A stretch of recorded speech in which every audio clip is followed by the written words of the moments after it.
Bada bing, bada boo. The biggest South Korean YouTuber was hiding a secret. Her channel name is Tzuyang. She has over 10 million subscribers. She's a mukbanger, so she eats on camera for a living. It's said that she can eat 30,000 calories in a single day. Just to give you an idea, the average recommended calorie consumption for the average American ranges from 1,600 calories to 2,400 calories in a single day. I mean, obviously there's exceptions, but that means if you do the math, she eats well over 2 weeks worth of food for the average American in a single day. She stated that by herself, she can eat 40 How she look that skinny though? servings of tripe, 110 plates of sushi rolls, 22 pounds of yellowfish, the sushi, 20 bags of ramen, and 20 servings of beef. She on that Ozempic. This is even before she started eating on camera. She said there was a time when she had no money back then where she went to this all-you-can-eat buffet because she couldn't really afford to go anywhere else to fill her stomach. And it was a cheap buffet. And afterwards, she walks out of there belly full and she felt so bad for the owners because they likely lost a ton of money because of her that she never went back to another buffet ever again. Who? Nigga? That's their fault, nigga. Better fix the rules in this bit. Really? Yeah, and what's crazy is she eats like a competitive eater, but I would say that that is not the reason that people are subscribed to Tzuyang. 1 in every 6 South Koreans is subscribed to Tzuyang's YouTube channel because she has this way about her. She seems incredibly sweet. She has this bubbly, energetic energy where she seems to really savor every last bite of the food, and she makes it very entertaining to watch her. It doesn't just seem like, wow, look at this person who can eat so much food. It seems warm. It seems like a companion. That's her image. Do y'all get that vibe whenever I eat? She even recently collaborated with Gordon Ramsay, and people just love her in South Korea. She's actually one of the most well-perceived influencers in South Korea, which is very difficult to pull off. But there was always something a little bit weird about Tzuyang and her YouTube videos, okay? Some people noticed them and even commented on them years ago. Whenever Tzuyang wore short sleeves, she would have bruises up and down her arms. There would be random discussions in the comment section. Some people thought it was alarming, but most people argued it's probably from grilling. She would have these mukbang videos where she's grilling like 100 dumplings in one pan, and the pan itself is honestly the size of her torso. Of course, she's gonna get her arms burnt on the side. She's moving around. She's probably restarting the camera, leaning over. She's getting her utensils. And she seems a little bit, in the nicest, most loving way possible, she seems a little bit clumsy. She doesn't seem like someone who's just always, you know, fluid in her movements. And you know, the barbecue, where is she cooking this at? Do y'all see the view in this motherfucker? Always, you know, fluid in her movement.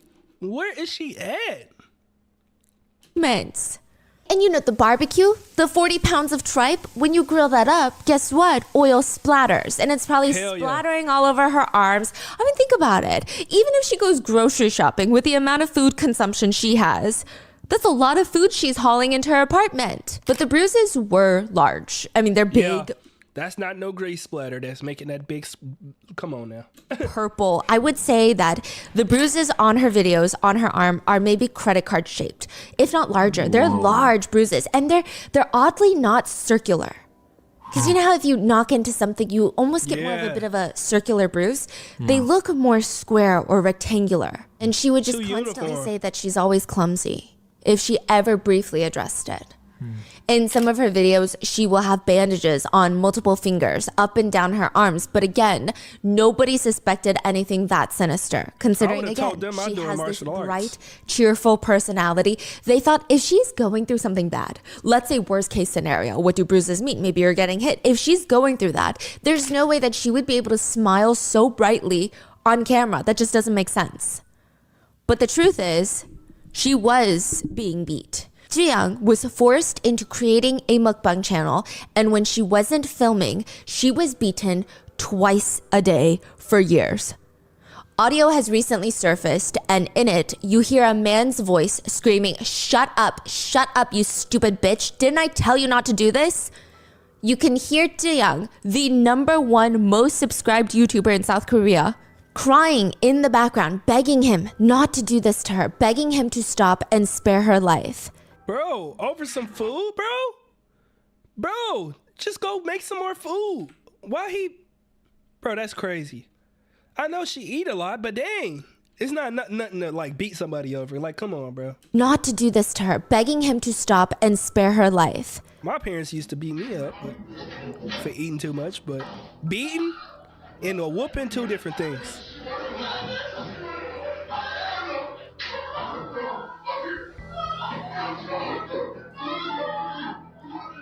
Oh my gosh. Tzuyang was forced to mukbang so someone could profit millions of dollars. One of the top YouTubers in the world on a global scale had effectively been held hostage for 4 years and forced to produce YouTube videos. That's crazy. This is the story of Tzuyang. Bro, why they couldn't get Nick Avocado to do some shit like that, bro? Not saying it's right for anybody to get beat, but bro, he would have did it, you know, for a reason.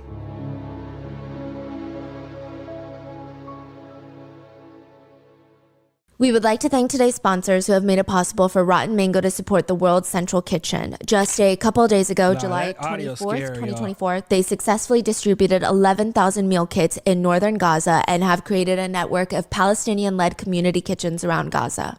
Yeah, I think I said in my last Rotten Mango video that I still, yeah, I know they not on good terms. I was actually gonna watch that video. I think I said in my last Rotten Mango video that in my Twitter bio that I still have my what is it called? My GoFundMe for the Gaza kids and stuff like that. So I still gotta check to see if it's working and stuff. Last time I checked, which was not that long ago, it was still up and everything. But this episode's partnerships have also made it possible to support Rotten Mango's growing team, and we would also like to thank our listeners for your continued support as we work on our mission to be worthy advocates. As always, full show notes are available at rottenmangopodcast.com. Now, before we get started, a few quick disclaimers on today's case. It is ongoing. There are constant updates. There's new pieces of information constantly coming out, which two things about that. One, this video will have updates until the publishing date, of course, and we will try to keep you updated in the pinned comment if anything crazy develops. And two, this case involves a lot of different YouTubers and it has the potential to get pretty messy. This is what we know so far, and we don't know if things are going to get refuted, if things are going to get disproven. There's a lot of people involved who may have incentive to lie for their benefit, so please do take things with a grain of salt. And with that being said, the YouTuber that is at the center of this controversy is not someone that this disclaimer applies to. Tzuyang is not a part of this disclaimer. We are not discrediting a victim's experience. The disclaimer to take things with a grain of salt applies to basically everybody else except for her story. So keep that in mind. This is also a South Korean case. We had help from professional researchers. However, if anything is mistranslated, miscommunicated, or if you know anything additional, please let us know down in the comments. Some statements have been condensed for time, and with that, there are mentions of blackmail, domestic violence, and a brief mention of self-exit. So please, if that's too much, click off, take care of yourself, and I will see you in the next one. Like watching somebody every day. So with that being said, let's get into it. There's going to be a lot of YouTubers, and I'm going to tell you straight off the bat which ones are going to be very, very important. The first YouTuber we're talking about is a South Korean YouTuber by the name of Akarakacho, and that's literally just his YouTube channel name. That's not his government name, so we're going to call him AK for Akarakacho, okay? AK.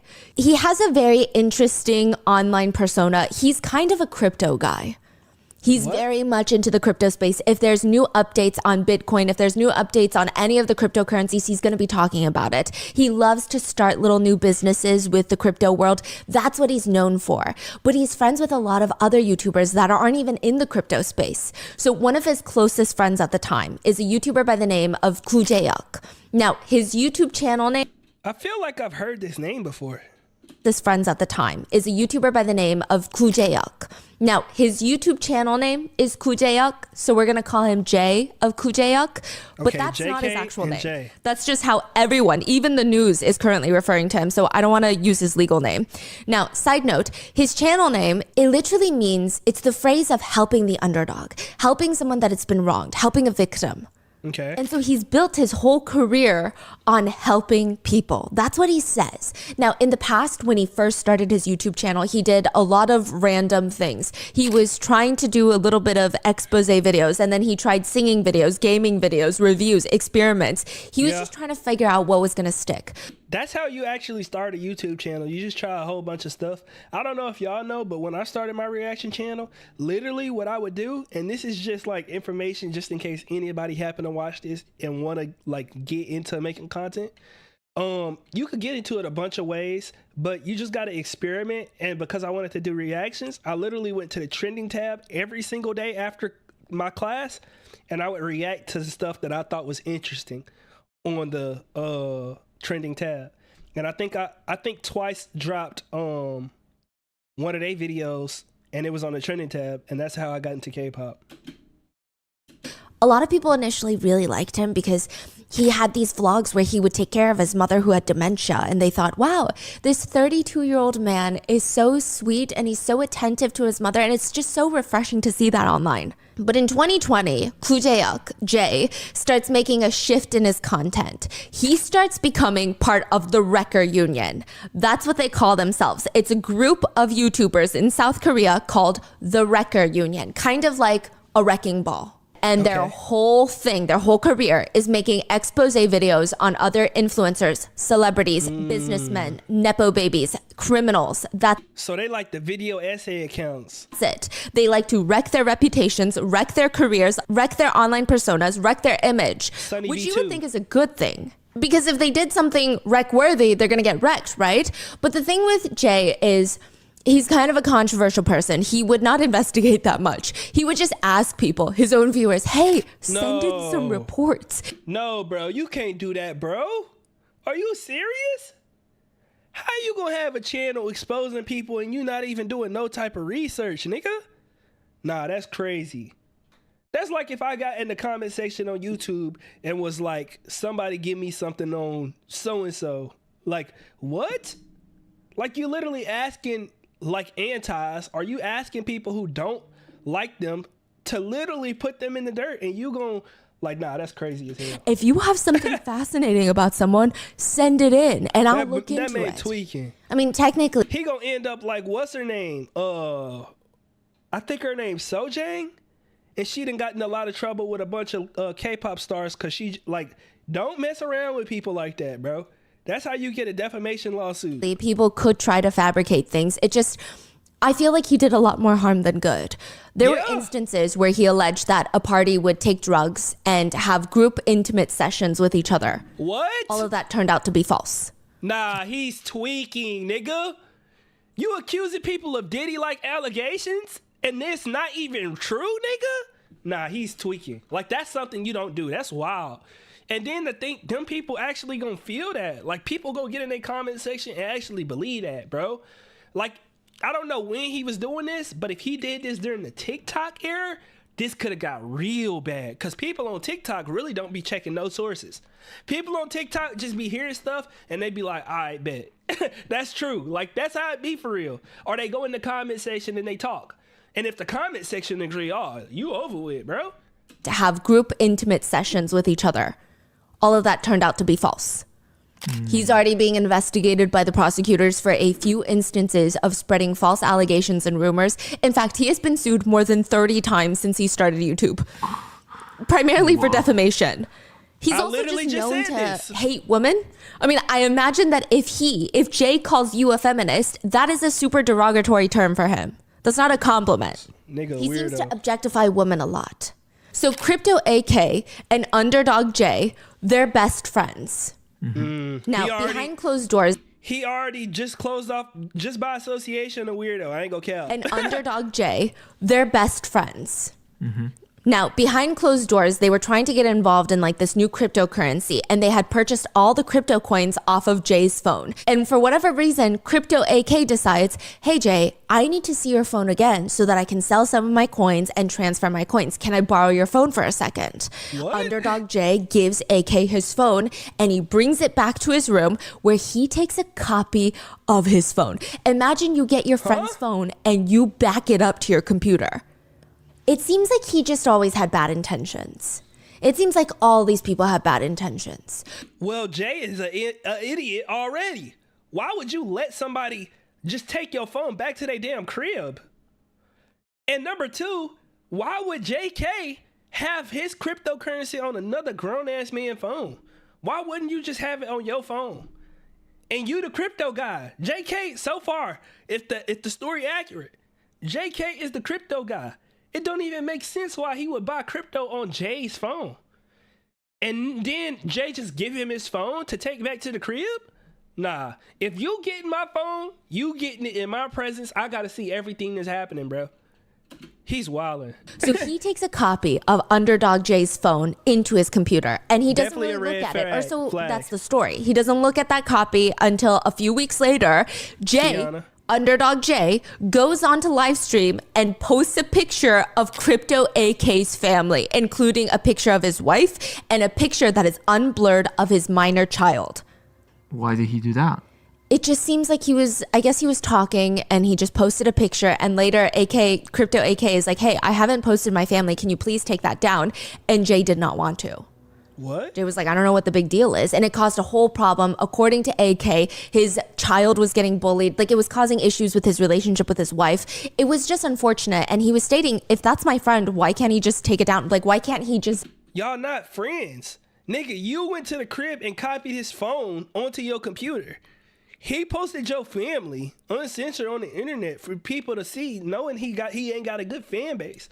Nigga, y'all are not friends. Y'all just two weirdos. Is it not connected in his head? It's my privacy. And so for that reason, the alleged story is that Crypto AK starts going through the backup that he has of Underdog Jay's phone on his computer, and he starts searching for anything bad to just get back at him, level the playing field, honestly get revenge. Because if you're going to post private details about my family, maybe I need to post private details about yours. That's AK goes onto Jay's phone or the backup, and he finds something. He finds blackmail audio of Jay and another YouTuber colluding to blackmail someone. They're talking about, okay, we're going to blackmail this person. How much money do you think we can get out of them? It's basically a crime. Blackmail and extortion, those are crimes. But AK is like going through Jay's phone. Yeah. Almost A whole like bunch of shady blackmailing Jay. Precisely. But I mean, instead, he found Jay trying to blackmail someone else. exactly. So none of these people are good people so At far. all. Like, they're doing everything for really insidious reasons. He finds this little blackmail audio tape of these two YouTubers, and he's like, you know what I'm going to do? I am going to expose this to the world. Because guess what? Underdog Jay, he constantly says that he's for the underdogs. Literally, that's his channel opening. That's what he talks about in every single video. And here he is literally committing crimes with another YouTuber, doing some dirty, nasty stuff, such as blackmail and extortion. That's disgusting. So he takes the audio tapes, and he decides that he's going to send them to a cyber wrecker. You're like, what is a cyber wrecker? A cyber wrecker is a classification of YouTuber in South Korea. So you know how in America we have beauty influencers, we have mukbangers, we have all these different things. Cyber wrecker is also a division of YouTube, like a niche in YouTube. That's just so and messy. they're truly just to wreck people's perceptions of other people's reputations. Are y'all okay? Are y'all okay? Who would want to do that for a living, bro? Ooh, I'm gonna make a YouTube. Like, you just gotta have a nefarious thought process to sit up there and be like, ooh, I know what I'm gonna do a YouTube channel on. I'm gonna try to ruin people's life. Like, are you okay for real? Like, we genuinely checking on you. Like, what is your issue? So this nigga, he's blackmailing somebody who's blackmailing somebody, and he's doing it by sending it to somebody who's known for ruining people's life. Like, is it like commentary? It's more like exposés. I wouldn't say it's commentary. It's a little bit different. So commentary, in America, you have so many commentary channels. And when a situation occurs, someone commits a crime, let's say a celebrity commits a crime, all the commentary channels are going to comment on it because that's what they do. Now, cyber wreckers, they're in the business of timing. All right, Kiana. They want to get privileged information. They want to get the inside source, and they want to be the one to release the information first. Yeah, that's They're valid. almost in a time war. Like a shade So room. originally, I thought cyber wrecker was literally spelled like the wrecking ball wrecker, but it's actually spelled like with an R. And it's because in South Korea, when you get into a car accident, let's say you're driving on the highway, you get into a car crash, you pull over to the side, suddenly you look up and there's 10 tow trucks. Dang. They just drive around looking for car accidents and they start fighting you for business. There will be that's 10 wild. tow truck drivers standing there witnessing you stressed out trying to get the other car accident person's insurance, trying to get their driver's license, and they're just shouting numbers at you. No, They you just come with want us. a business. Yes. So they Hell no. look for these bad accidents. They look for negative energy is kind of the theme that they say. And they stop and they try to be the first one there. So you're saying these cyber wreckers are like that? Yeah, like the tow trucks. That's what they're... in terms Kinda of like fighting shark for a in the water. business. Yeah, they're circling for blood. Now, of course, there's good ways to do it. I mean, some of them had okay reputations because they would actually help the public, the general public. But a lot of them don't have good reputations. They're almost see. seen as like foaming at the mouth to get the inside details. For example, you know the Chodosun case that we Yes. did? You guys all know that case. I'm going to link it below. But there were a bunch of cyber wreckers that had shown up to his house after he was released from prison, which this is a criminal who essayed a little 8-year-old girl, and he got out of prison recently in South Korea. They all showed up to his new house and they were just filming, ordering pizza, ordering jjajangmyeon. Remember? Oh, that was them. They're cyber wreckers. They're getting into they fights in wildin'. front of the building. They're causing disturbances. The neighbors hated them. They're cyber wreckers. Nah, they wild. Wow, this is so fascinating. I didn't know. Yeah. So they do want to get the first blood in the water. They want to break the news. they The wild. goal is to be the first one to break the unfortunate news.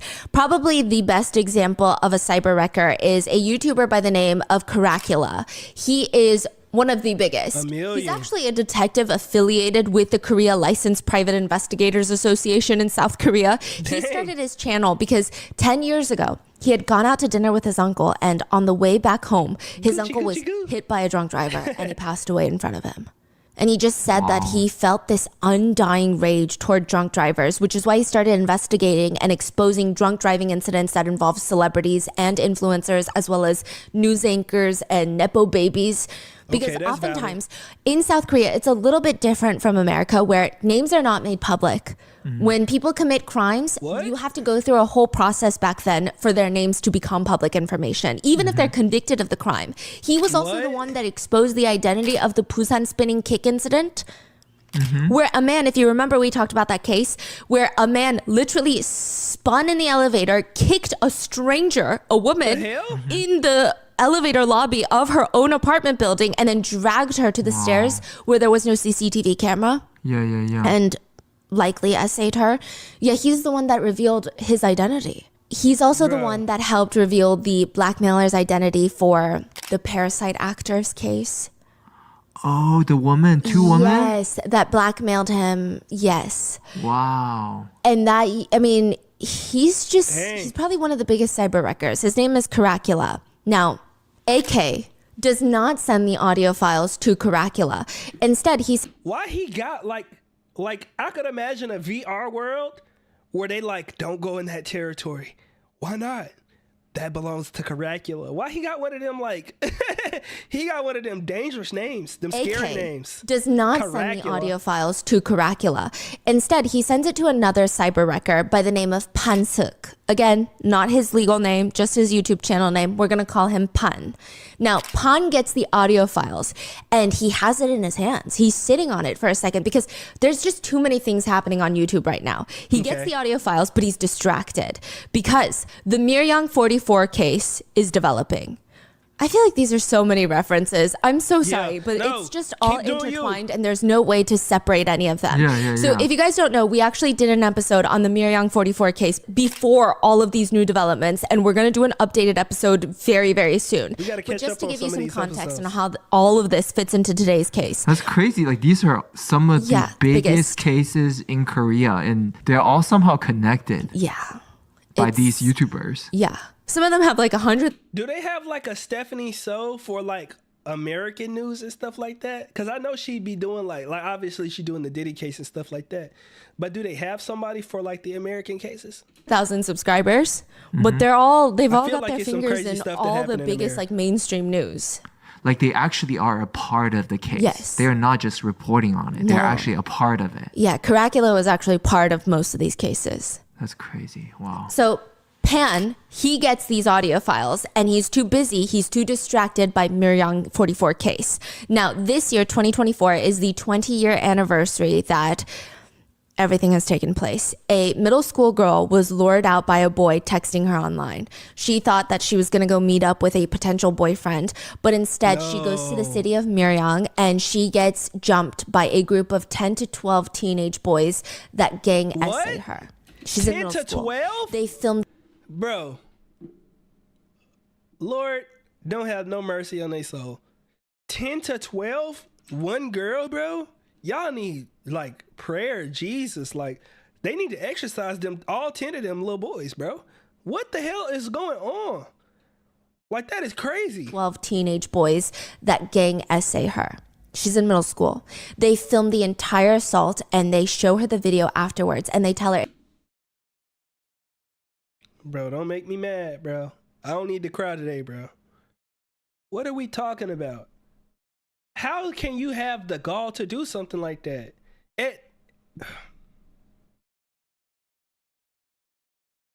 if you tell anybody about this assault, we're going to release this video to your school, your family members, your parents. Everyone is going to see this video and your life is going to be over. She ends up truly having no choice but to try and do whatever, everything in her power to make sure that this video never sees the light of day. The group of guys essaying her would call her, forcing her to meet up with them again and again at warehouses, tennis courts, just random areas where different group of high schoolers would surround her and gang essay her. Fuck no, bro. Go to the police. Fuck all that. Don't put yourself through that. Man, what? Just random areas where different group of high schoolers would surround her and gang essay her multiple times over the span of over a year. So Miryang is the city in South Korea where this took place, and 44 is the number of at least 44 confirmed essayers that were involved. However, it's said that there were at least 100 accomplices involved in the torturing of this young girl. Eventually, the perpetrators would victimize the original victim's younger sister, younger cousin. Eventually, there were 5 victims in total. And when the authorities finally catch wind of this case, they let 44 confirmed essayers and the over 100 accomplices just go with No, y'all didn't, nigga. No, y'all did not, bro. What you mean you just let them go, nigga? Boy, I couldn't beat her pops, boy. I would have found every single one of them niggas and I would have beat them till they could barely move, nigga. What the fuck you mean? Man, what? Bro, I pray God do not put me in a position because I'll go to jail. Fuck all that. And the over 100 accomplices just go with barely a slap on I'm running 100 fades, nigga, one night like John Wick. Fuck wrong, bro. their wrists. Absolutely none. Matter of fact, I might tell her, we about to run a play on this motherfucker. Act like you about to pull up to the warehouse. I'm gonna pull up to that motherfucker.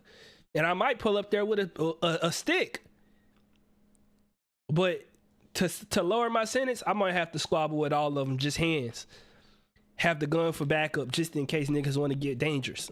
That's None of crazy, them man. received a felony or were I'll even go to jail charged over on their something like record. that. So their rap sheets stayed completely blank, which also means that their identities were protected until 2024, until this year. A group of YouTubers have been outing each of the perpetrators' identities one by one. I mean, this has been such a big deal in South Korea. Mainstream media news outlets have been talking about it nonstop. Governors, police, they're all getting involved. It's a huge legal situation of, are they even allowed to do this right now?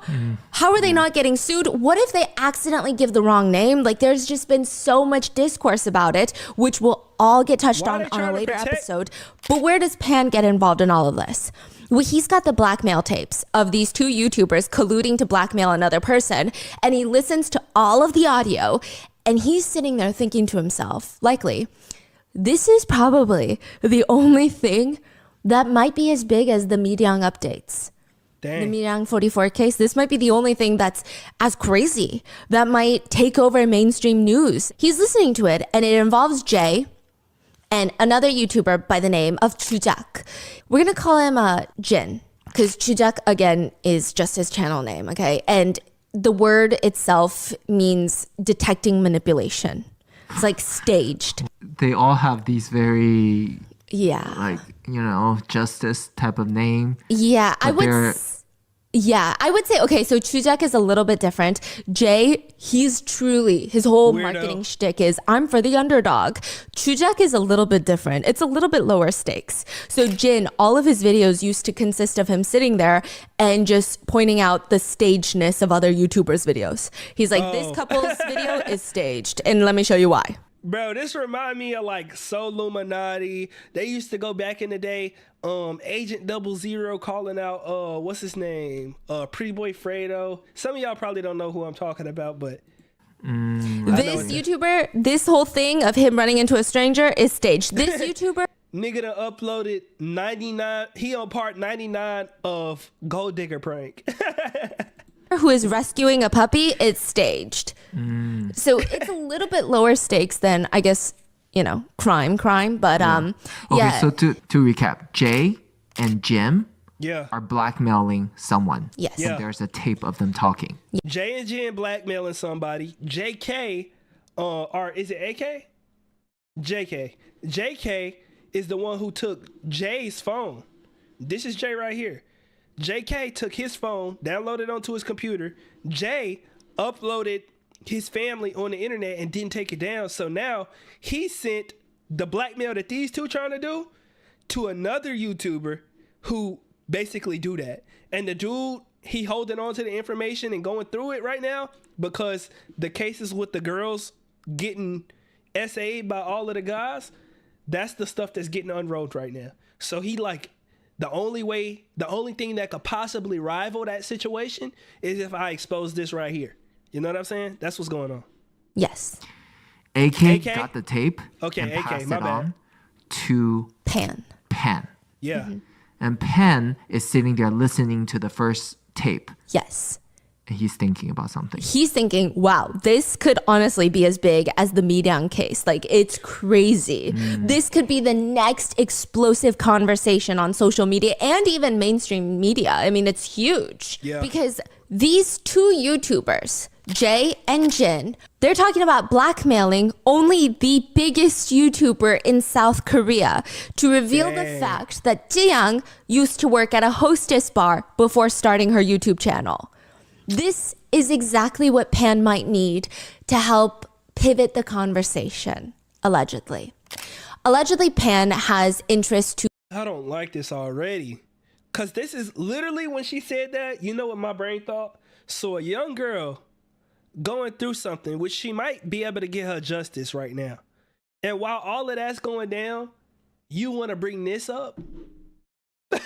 Like, that's what you want to do, bro. All of that stuff going on, and you want to direct the content back over to a woman and her. Like, come on, bro. have everybody stop talking about the Miryang. But to be fair, the dudes who blackmailing do need to be exposed. 44 case because he's I friends just don't like that with she the getting dragged into perpetrators. this. Oh. So he decides, Wait, so he's not just trying to break the news. he doesn't even release the tapes himself. He Dang. sends it to another YouTuber. He just wants, allegedly, what everybody thinks is that he just wants the conversation to not be about Miryang 44. Why though? He wants there to be a Wait, new news. That is crazy. And he is a YouTuber that talks about what usually? He's a cyber wrecker. He's a cyber wrecker. He's a cyber wrecker. He that actually, exposes people. yeah, there's so much, it gets a little It's bit crazier and we're going to politics. talk about it in the media. That's what's going on. It's politics going on. He cool with the two dudes who he trying to expose, but he like, I don't want them to be talking about that situation. So I want this news to come out, but I can't be the one to break it because I'm the homies to them. Like, so this a nigga weirdo too. See, I feel like half the whole community weirdos. They kind of remind me of the red pill community. I ain't gonna lie. Miryang 44 update episode, but he also does get involved in the Miryang case and he almost gets canceled for it. So that's why there might be incentive for him to try and stop the conversation around Miryang 44. Wow. There's evidence, alleged evidence, that he is friends with many of the perpetrators. Wow. So he's trying to pivot the whole conversation away from it. He's trying to protect his friends. Yes, and himself, and this might be the only thing that could stop it. So he decides, I'm not going to release it because he's already in a ton of shit for the Miryang 44 case and allegedly being friends with perpetrators. Facts, so he Gaitha. sends these blackmail audio tapes to another YouTuber and he's like, hey, you release it. Because to him, it's not about getting views or attention to his channel. It's about pivoting the conversation away from Miryang 44 into something crazier or bigger or more interesting. That's his incentive, allegedly.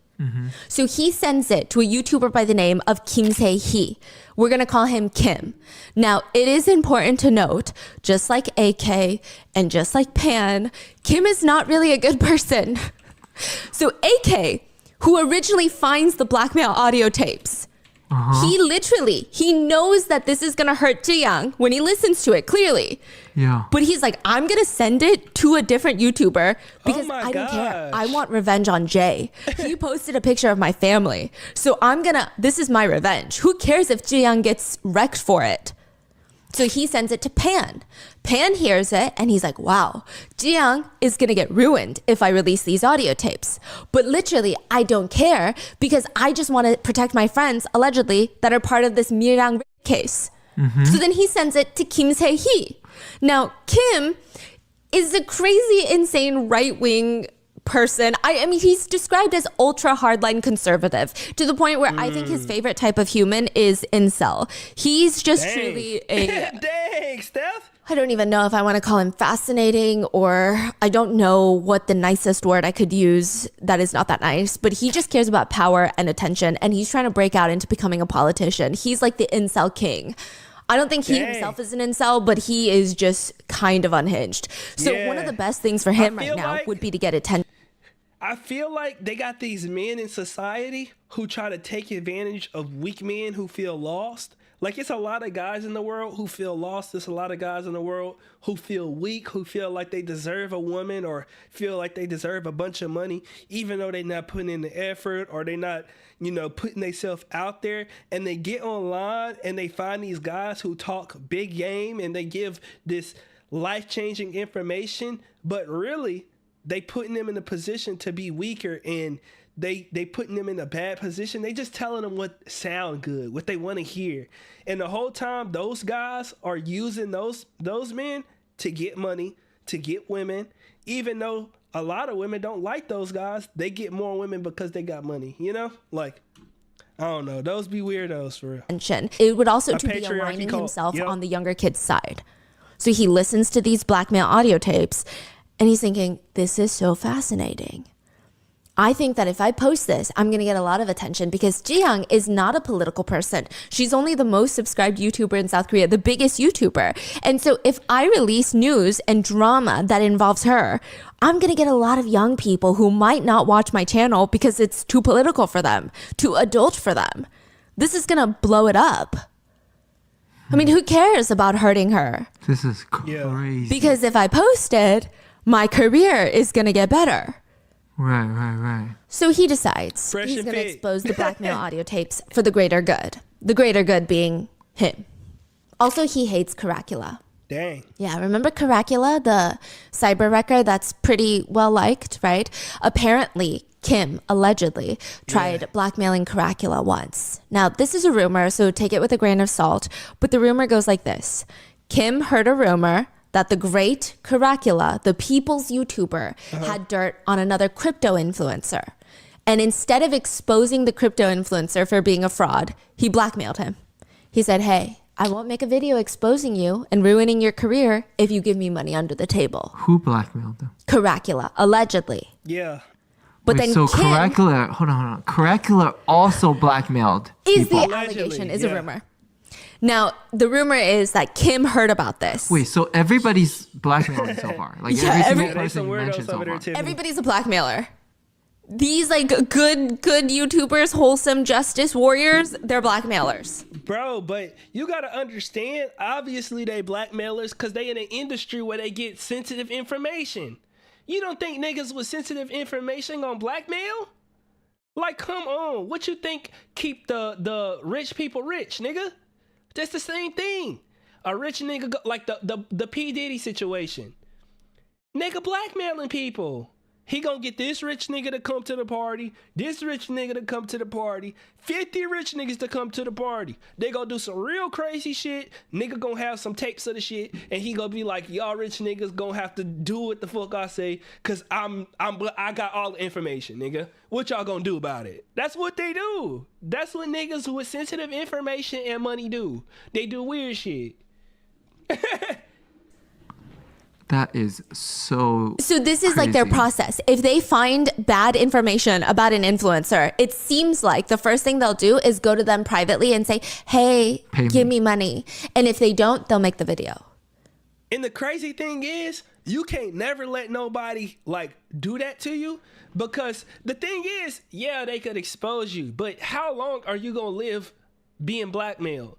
Because a nigga could say, give me this amount of money and you'll be straight. But what happened when you give them that money and then they be like, I need more money because I still got the shit? You know what I'm saying? Like, the blackmail never gonna end. They gonna always hang that shit over your head. You cannot just let them get all your life essence. You know what I'm saying? Like, bro, you gotta take the shit on the chin, bro. And I know sometimes that's hard, but shit, you gonna live your whole life being blackmailed? That's what you gotta think. The best choice you can make is to not do nothing crazy.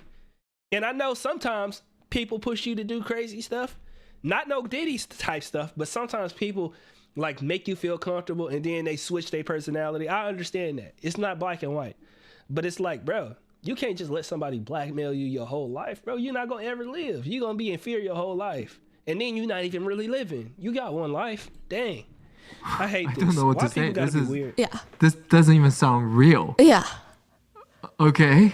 So So Kim knew that about him. allegedly, and the rumor is that Kim then went to Cacula and said, hey, pay me money because I know you asked for money from the crypto influencer. The So chain of blackmailing. he blackmailed the blackmailer, allegedly. I don't know if it happened. I don't know if it worked. But if it Tiffany did, smart. this seems like a happy coincidence that Kim Tae-hee can potentially take down a bunch of YouTubers in one swoop and get a bunch of attention to his channel. Why is this related to Cacula? Because even Cacula is part of the blackmail tapes. Bro, What do you what? think? I thought it was just two people, Jay and Jin. There's multiple audio tapes and Cacula is in one of them. No. Like, all these Saying justice what? warriors are going down. I'm about to tell you. Bro, they July some 10th idiots. of this year. Like, literally. How are all y'all blackmailing each other and y'all know what industry y'all in? And how could you possibly allow a nigga to get audio of you blackmailing niggas? Am I tripping? Tiffany, am I tripping? I work in an industry where I know everybody blackmail each other. How did you get in a situation where they got audio proof of you blackmailing people? Come on, bruh.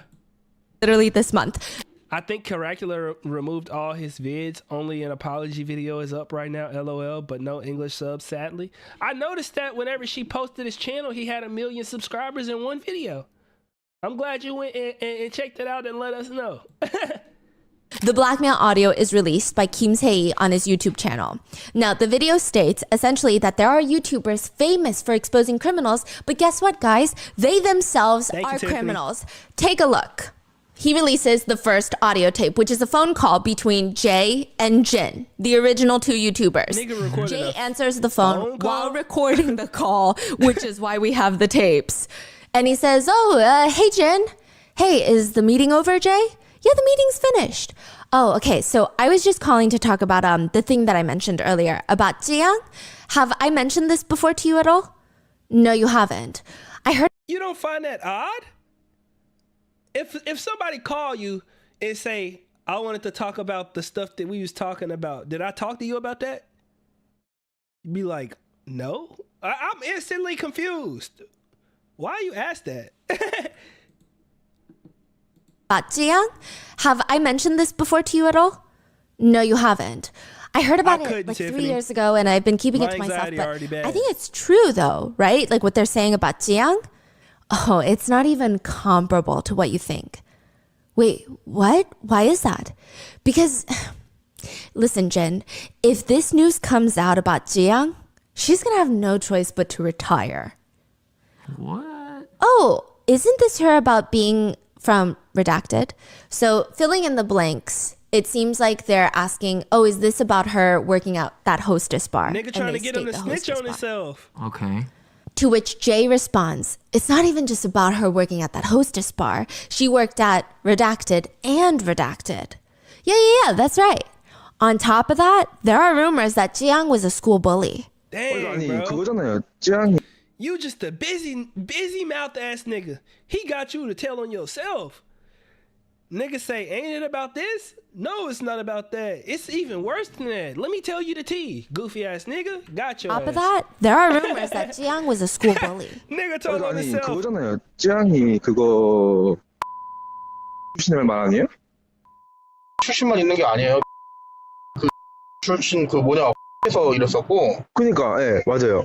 여기에다 그거도 있다고 그 학폭 가해자. They briefly mentioned that the former CEO of Tzuyang's agency and management agency is also in a bit of a scandal. Apparently, the former CEO of Tzuyang's agency is being sued for SA and for domestic violence. They also state that the two of them have some weird history. Basically, Tzuyang's management agency CEO was the manager at the hostess bar that she allegedly worked at before becoming a YouTuber. Huh? So they moved to YouTube together, like to the industry together. It's just confusing Now that's all. so far.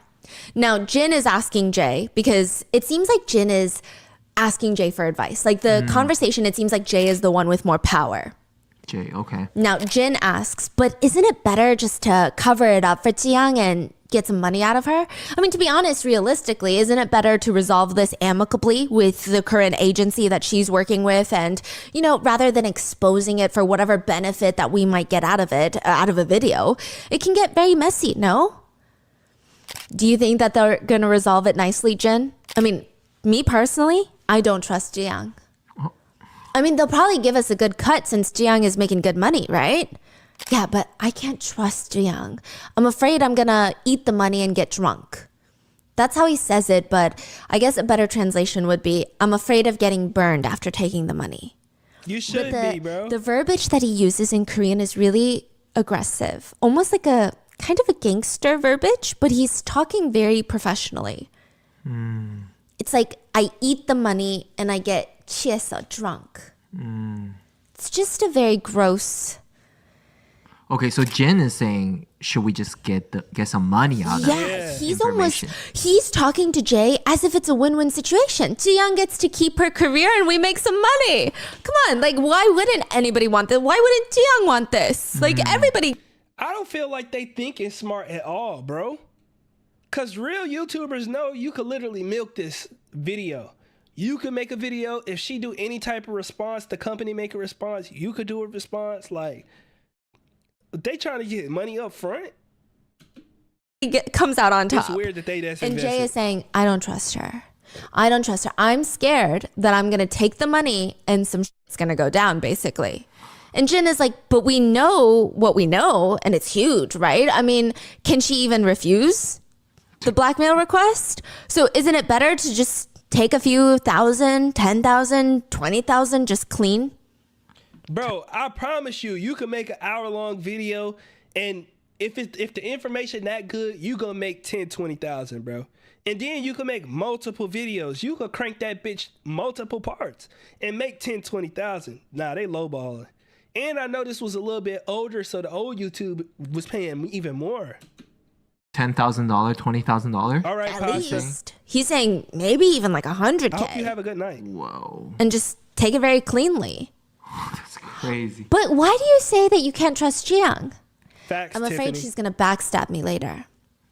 See, that is a Who problem, wouldn't? actually. I guess that is an issue.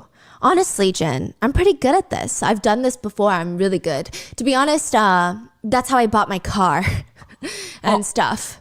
Oh, wait, who's saying this? Jay, Jay Underdog Jay, is saying that's how I bought my new Genesis GV50 or something, GV80. By mailing others. Yes. And I'm confused as shit because Jay is the one recording this conversation.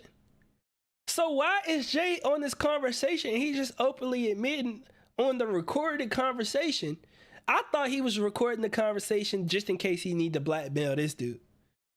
But you recording on the conversation saying that the way you paid for your car is blackmailing people? Buddy, I don't understand what your motive was. Like, come on now. 와. 저는 이거 잘해요. 저 이거 솔직히 얘기해서 잘하는데 이런 거 잘하고 뭐 그래서 뭐 GV80도 사고 그런 건데 그게 약간 그 이런 거 할 때 저도 감이라는 게 있잖아. 2년. And he says, when I do this kind of thing, I can just feel it. You know, this person, that person, whether they're going to give money or not, how much they can give, I can kind of sense it. You feel that Tzuyang is going to give the money cleanly or she's going to backstab you later, and you feel like she's going to backstab you later? I mean, I'd have to meet with her in the agency in person to really know. To be honest, I don't think so. They seem like people that are crazy about money. If they can't make money anymore, that's going to be very bad. I think they're going to try to prevent the exposure of this news by any means necessary. And you know, I got a lot of expenses coming up these days too, so it might be the time. Back. He's like, I have some bills to pay. Yeah. And the two of them continue to talk about how Tzuyang got caught for tax evasion. To which Jin continues, I mean, Tzuyang just seems shady, no matter how you look at it, but her image online seems to be so well crafted for people. So I'm thinking, I was trying to make contact, right? But if you expose Tzuyang, if you make a video on Tzuyang, my negotiating power with Tzuyang's side decreases. So I just wanted to discuss it. He's like, hey, this is what he's saying. Hey, before I blackmail Tzuyang, can you let me know if you're going to make a video? Because if you expose the news, then I can't really blackmail her for it. It's now public information. Crazy. Underdog Jay is saying, I don't know. First, I need to meet with them in person to know if they're safe or dangerous people. And he says, but I'm going to make a video in advance. Wait, really? What do you mean? What? 한번 일단 저는 영상을 미리 Nigga got a 만들어 볼 거예요. contingency plan? 진짜로? 왜냐면 이들이 내가 이거 경험해 봤잖아. 뭐라고? 이걸 뭐라고? 제가 취재 요청을 하잖아요. 네네네. 그러면은 지들이 먼저 상수 쳐가지고 자백하면서 해명하고 막 감성팔이하고 이지를 하더라고요. Now, Jay goes on to say that he's going to make a video and unlist it onto YouTube. So what that means is he's going to film a YouTube video, like from start to finish. Hi, my name is Jay, the YouTuber. Welcome to my YouTube channel. I'm exposing Tzuyang today. He's going to edit it, post it onto YouTube. And in the video settings of YouTube, you can make it unlisted. Yeah. Now, unlisted means if I send you the link, you can watch the video. Yeah. But it's not going to show up on anybody's subscription tab. It's not going to show up on the homepage of anybody's YouTube or on the mobile app. Invite only the people with the link. video. Yeah. Yes, invite only through the link. So he says he's going to make an unlisted video because he says, I've experienced this before, okay? If I request an interview with a YouTuber or with an influencer or a celebrity, you know, then they're going to make the first move, confessing and explaining while playing on emotions and crying and trying to be the victim and spin the story their way first and all of that freaking crap. So he's saying he's going to have a video locked and ready. I'm afraid he is too deep in this lifestyle. He will release it right away. No, he's saying if I reach out to Tzuyang and her agency, she might be like, oh no, he knows. I gotta make a video first. But if he send a video to them directly, Yeah. say, watch what I have. Yeah. And if they don't respond, then he can make it public instantly. Yeah. He doesn't have to, because the amount of time for him to press a few buttons to make it public versus they have to come up with their side of the story, sit down, film a YouTube video, edit it, and then post it online. The time difference is different. Nah, that's wild, bro. I can't believe. Bro, is this nigga serious right now? Bro, this nigga got a contingency plan and everything. Y'all gotta keep in mind, it's already crazy. This nigga gonna go up to the actual agency and try to blackmail them in person. But to have a backup plan, like either you go give me this money or I'm about to post this video right now, nigga. What's up? Like, that's crazy. This nigga really is a gangster. Believe this. Yeah. Internet gangster. And Jin is confused. Is Tzuyang really that type? Nigga, you need to be scared for your fucking life. What the hell you mean? Is he that type? Did you just hear the plan this nigga just laid out? If I'm on the other side of the phone, I'm in that bed. Oh, shoot. Nah, this nigga not playing. I need to watch myself. I need to watch who I'm around. That's like you hanging out with a friend. And that's like, as you a girl, you a girl in a friend group. And you find out that this girl been cheating on this nigga for 3 years and he about to propose. And you up there like, hold up, I didn't even know she was like this. How has she been hiding this from me? This is a huge red flag. This nigga needs to be fearing for himself. Like, you don't just hang around people who got nefarious and they know how to hide stuff. We cannot do that. I mean, I don't think that Tzuyang is going to be able to resolve this information with just emotional appeal to her viewers and explanations. But Jen, did you know this? Tzuyang is paying 2 girls she used to work with at the Hostess bar $4,300 each, totaling over $8,000 a month. Hush money. They work at the Hostess bars. Dang. When you say How hostess he know bar, all that? is it So they say room salon. I opted to say hostess bar because room salon in South Korea is very much implied that it's a bar that involves sex work, which is ita, which they call like second level. And hostess bar is kind of, you know, the bars where they spend time with the clients, Yeah, but yeah. it's not guaranteed that there is after activities. She worked at a room salon. She stated that she never engaged in sex work. So, but they keep referring to it as a room salon, which the heavy implication is that it's almost guaranteed sex work. Dang. So I'm saying hostess bar. She did not engage in sex work, but she did work at a bar where it does involve kind of entertaining customers and pouring their drinks and spending time with them. Versus just like a bartender, here, I mixed you a drink. Okay, next. I see. Yes. And Jin is so confused. Oh my God, really? She's paying these girls hush money? Amazing. Wow. Okay, but look, so Tzuyang's company is doing this because she's still making a lot of money and it's more profitable for them to pay hush money, right? And Jay says, you know, for example, let me tell you what I'm scared of, right? Okay. If this breaks out, they're screwed, okay? But if I get sued, at worst, I'm going to get a fine of maybe like a few $1,000s. So Tzuyang's company is doing this because she's still making a lot of money and it's still more profitable for her to pay these girls hush money, right?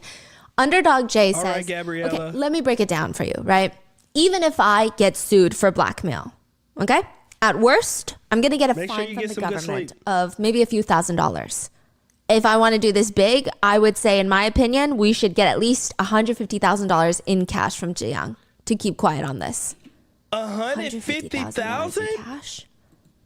Nigga, they are robbing a damn bank. Bro, you trying to extort somebody for $150,000, nigga? I'm not gonna lie. It's nothing. No, I'd rather lose my company than to give a nigga $150,000. You could basically call me a fucking bitch. You got me fucked up, nigga. That's what I would. And if he came in there and showed me the video, I would have been like, nigga, you got me fucked up, nigga. Drop the video. We gonna fight. We gonna handle this in court, nigga. I don't care, nigga. $150K. Boy, you crazy if you think I give you $150 damn K. And your fat ass need that $150K for that food. I bet you do. So you gonna take your ass back where you came from, and you gonna drop the video, do what you gotta do, and we gonna tussle this motherfucker out. What you mean $150K? Boy, that'd be the craziest insult ever. To keep quiet on this. $150,000 in cash? That's really good. That's good. I don't know, but Again, I'm not usually someone who takes this kind of thing, so don't misunderstand too much. All of a sudden, Jay is switching up. He went from, I bought my car from hush money to, I don't really ever do this Shout out type of Cardi stuff. B.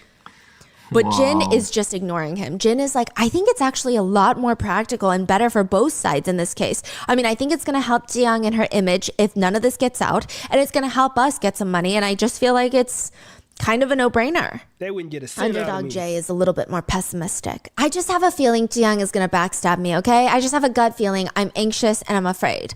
But I mean, Jay, if they backstab us, how are they going to backstab us? Like sue us? File charges? Report us? It's not about suing. I'm afraid that they're going to expose us. Like, oh, Jay, the YouTuber asked me for money and is blackmailing. Yeah. You think they'd do that? Nigga, what? If you take $150K from me, you don't think I'm gonna try something? Boy, they crazy. They got some nerve. Then we need to choose our words carefully. Yeah, I'm afraid that those bastards might say that I asked them for money. Wow, I mean- blackmailer is saying, oh my God, they're gonna call me a blackmailer. Oh no! Oh, no. And Jin is like, well, I mean, if they start trouble with you, then it's obvious what we're going to expose them for. See, that's what I'm anxious about, Jin. That's what I'm anxious about, because once this gets a little bit of exposure, pasta. people are going to be like, oh my God, I bet some good Jay food. asks other people for money. Hasn't he done this before? I bet he's done this before. And then this kind Me of too. conversation continues. I mean, truly, I've never taken money to attack someone or turn a blind eye on something. I mean, I have received money before from people, but I gave all that money to the victims. So I'm going to make a video first, and then maybe I'll give Tzuyang and her agency a call. Yeah, that's the plan. So regardless of his gut feelings, I guess he's going to go through with it, and he's going to call Tzuyang and try to blackmail her. And Jin is like, okay, sounds good. So after this phone conversation, the implication is that Jin is just following Jay's lead. Jay's going to do all the work for the both of them, and Jin is going to get a cut of that blackmail money. Yeah. Now, in the next phone call, Jay informs Jin that he talks to Tzuyang. He's like, I talked to her agency. I didn't talk to her directly, but I talked to her agency, and I wasn't able to get $150,000. I was able to get $7,000. And Jin is like, 7? Wait, that Nigga, how you went in there $150,000 mindset and walked out with 7? What the hell? If I'm her, the $7,000, I'm sure she getting like $1 million every video. That's not even a video, bro. She like, man, get the fuck out of here. That's that is crazy. means they did successfully blackmail them. Yes. That's prison, jail. That's And he said, I got 7 and I can give you $2,000 because you have Dang. blackmail of her working at a hostess bar. I've got crazier blackmail on her that I'm not even going to tell you. Dang. Yeah, it's crazy. So I'm going to take 5. You're going to take like $2,200.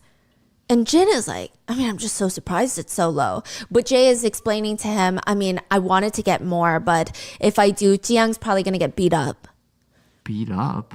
Yeah, this is the part where people are like, what does that even mean, right? What do you mean? Hey, how you doing, And he baby goes on doll? to say, also, I heard her story and she was like, they were just giving me her backstory and it's kind of sad. I kind of felt bad for her. Again, what does that mean? And so all I did was ask for like $7,000 and I'll give you about $2,200. Jin just goes along with it and he takes the money. And the truth is, Jay actually received a lot more than that. He received tens of thousands of dollars more than that. He took like $40,000 from Tzuyang. Nigga lied and said that, nah, this nigga is devious, bro. This dude, Jay, is a different type of breed. So he went in there, said that he was gonna try to get $150K, walked out with $40,000. Heard the story, low-key was like she be getting beat and stuff, so I'm not even, but he gonna try to skim past that. Bro, why would you take the $40,000 if you knew that she was gonna get beat up? Bro, came back to Buddy, said, we only got 7,000, bro. I'm gonna give you 22,000 or 2,200. I'll take the rest. We just gonna cut our losses. Bro is a manipulator. Like, I wouldn't trust this kid. I wouldn't trust this nigga if I was his mama. Like, like this dude dangerous. And he Wow, this only is gave Jin crazy. 2. He These gave him people are 2,000 and took crazy. 40,000. Like the shadiest. I guess not of the 40,000, shadiest but you know people. what I mean. Oh yeah, it's really Like bad. 38,000, Like 39,000. they're constantly Come on, bro. trying to one up every single person around them. Yeah. And trying to freaking scam, blackmail, extort, like just do everything. Like, I don't think that they understand what a normal relationship with anybody is. It seems Hell like they're no. literally vultures. You can't even Wow. go out Yeah. to eat with a nigga like that. 그렇죠? 그래서 제가 일단 말씀드릴게 일단 저는 그래서 이거로 550을 받았고 아, 그 예. 이후에 그 일단 저도 영상 업로드 한 걸 좀 안 했으니까 550을 받았어요. 네네. 총 1,100을 받은 거죠. 1,100이요? 아, 네. 두 번 받았어요? 이게 아니라 하나는 이제 그 이런 식으로 유튜버들 오면 제가 연락해주는 대가 네. 어떻게 보면 이제 리스크 매니지먼트 관리 차원에서 받은 거고 네네. 지금 찌양 컨텐츠를 2번이나 중간에 내려버렸잖아요. 네네. 이제 뭐 그 나머지 550 같은 경우에는 이제 그 영상 콘텐츠에 대한 이제 수익 보전 차원에서 해드린 거고 네네. 이렇게 해서 총 1,100을 받았고 The next audio clip is of Cacula, the Gotta be a pretty blackmail well-liked contest. cyber wrecker that helped with the Busan Roundhouse kick case, that helped with the Parasite Actor case, Yeah. and Jay, Underdog Jay. The two of them are talking, and he's warning Jay. He's telling Jay, if I were you, I wouldn't go against Tzuyang. I mean, just think about how valuable she is to YouTube as a platform. I mean, you're not really just going up against Tzuyang. You might be going up against YouTube at that point. Like, that's a little bit... I mean, he's saying from a YouTube standpoint, Tzuyang is a giant that gives birth to golden eggs. It's better not to mess with it. He's telling him, like, not to blackmail Tzuyang? Yeah, Jay is like, I'm about to blackmail Tzuyang and Cacula. Instead of being like, whoa, why would you commit a crime? I'm going to expose you for committing a crime. He's saying... I wouldn't do that. I just think she's not the person to do that to. She's way too big on YouTube. All it takes is probably one call from her to her YouTube manager and your channel is demonetized. These people's logics are crazy. Yeah, so he basically tells Jay, I would weigh out the options, you know, future monetization on all your videos, or whatever number you're asking Tzuyang for, it's got to make sense. Like, you're risking your whole YouTube career. This number better be good then. Yeah. I have no words. Nigga got 40K out of it. I'd say that's a good amount. All because Tzuyang used to work at a hostess bar? Is that really what they're blackmailing her for? Or is there something else? It gotta be something else. There's no way I'm giving 40K away because I used to work at a hostess bar. More than creating a meal plan for the week. By the time that I get to it, I always feel too drained to put a healthy week of meals together. Hungryroot, shout out to Rotten Mango. She always has some good sponsors. I like this black microphone better than the other one that she have. I like how simple her setups be too. Recipes have saved. My husband was so surprised. Let's get through it. Let's get through it. Let's get through it. A simple standard. It's got to taste good, be quick to like make, the lighting. and contain whole trusted ingredients. Right now, Hungryroot is offering Rotten Mango listeners 40% off your first delivery and free veggies for life. Chef's Kiss.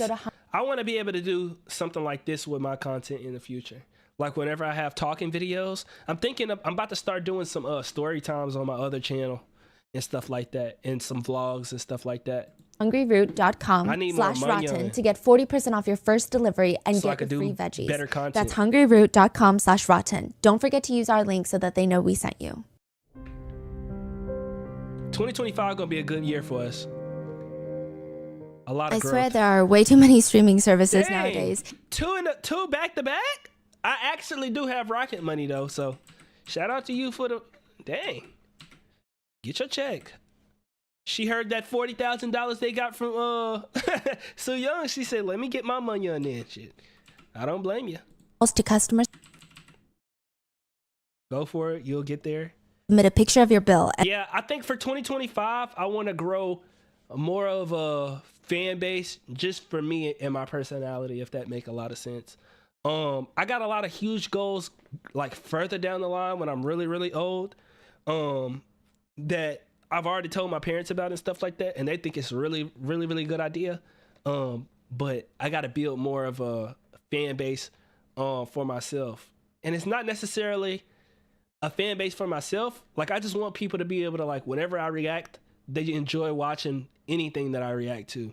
You know what I'm saying? And I think Patreon kind of taught me that. Like, I was watching K-dramas and anime, and I was like, dang, nobody really watching this with me, you know? So it's just like, I want to be able people to just be like, I enjoy watching Vex react to anything. And, like, just to see my life, like, vlogs and see what I'm up to. Like, I want to get to that point. And Rocket Money will take care of the rest. I feel like all of the biggest YouTubers I watched growing up, using all of... I always just watch them just to watch them. Okay, let's get back into it. Back in 2020, there was a huge YouTube scandal. So there's so many scandals involved, okay? In 2020, there was a huge YouTuber incident in South Korea, and it was the biggest topic at the time, under the table ads. Now, it was revealed that a lot of the top YouTubers in Korea were not disclosing their paid partnerships. They were getting paid in cash, in higher sums, to just pretend like they naturally like something instead of stating outright, hey, I do in fact like this product, but just to let you know, I am getting paid. So, like, you know, that could obviously sway the way that I say things. Dang. But keep that in mind, okay? Instead, these top YouTubers would act like they themselves chose to spontaneously talk about this one product that they are just so head over heels sales for, just over the moon for, and these brands have no idea. They have no involvement in any of the things that they're saying, and then they would get a bunch of cash under the table for it.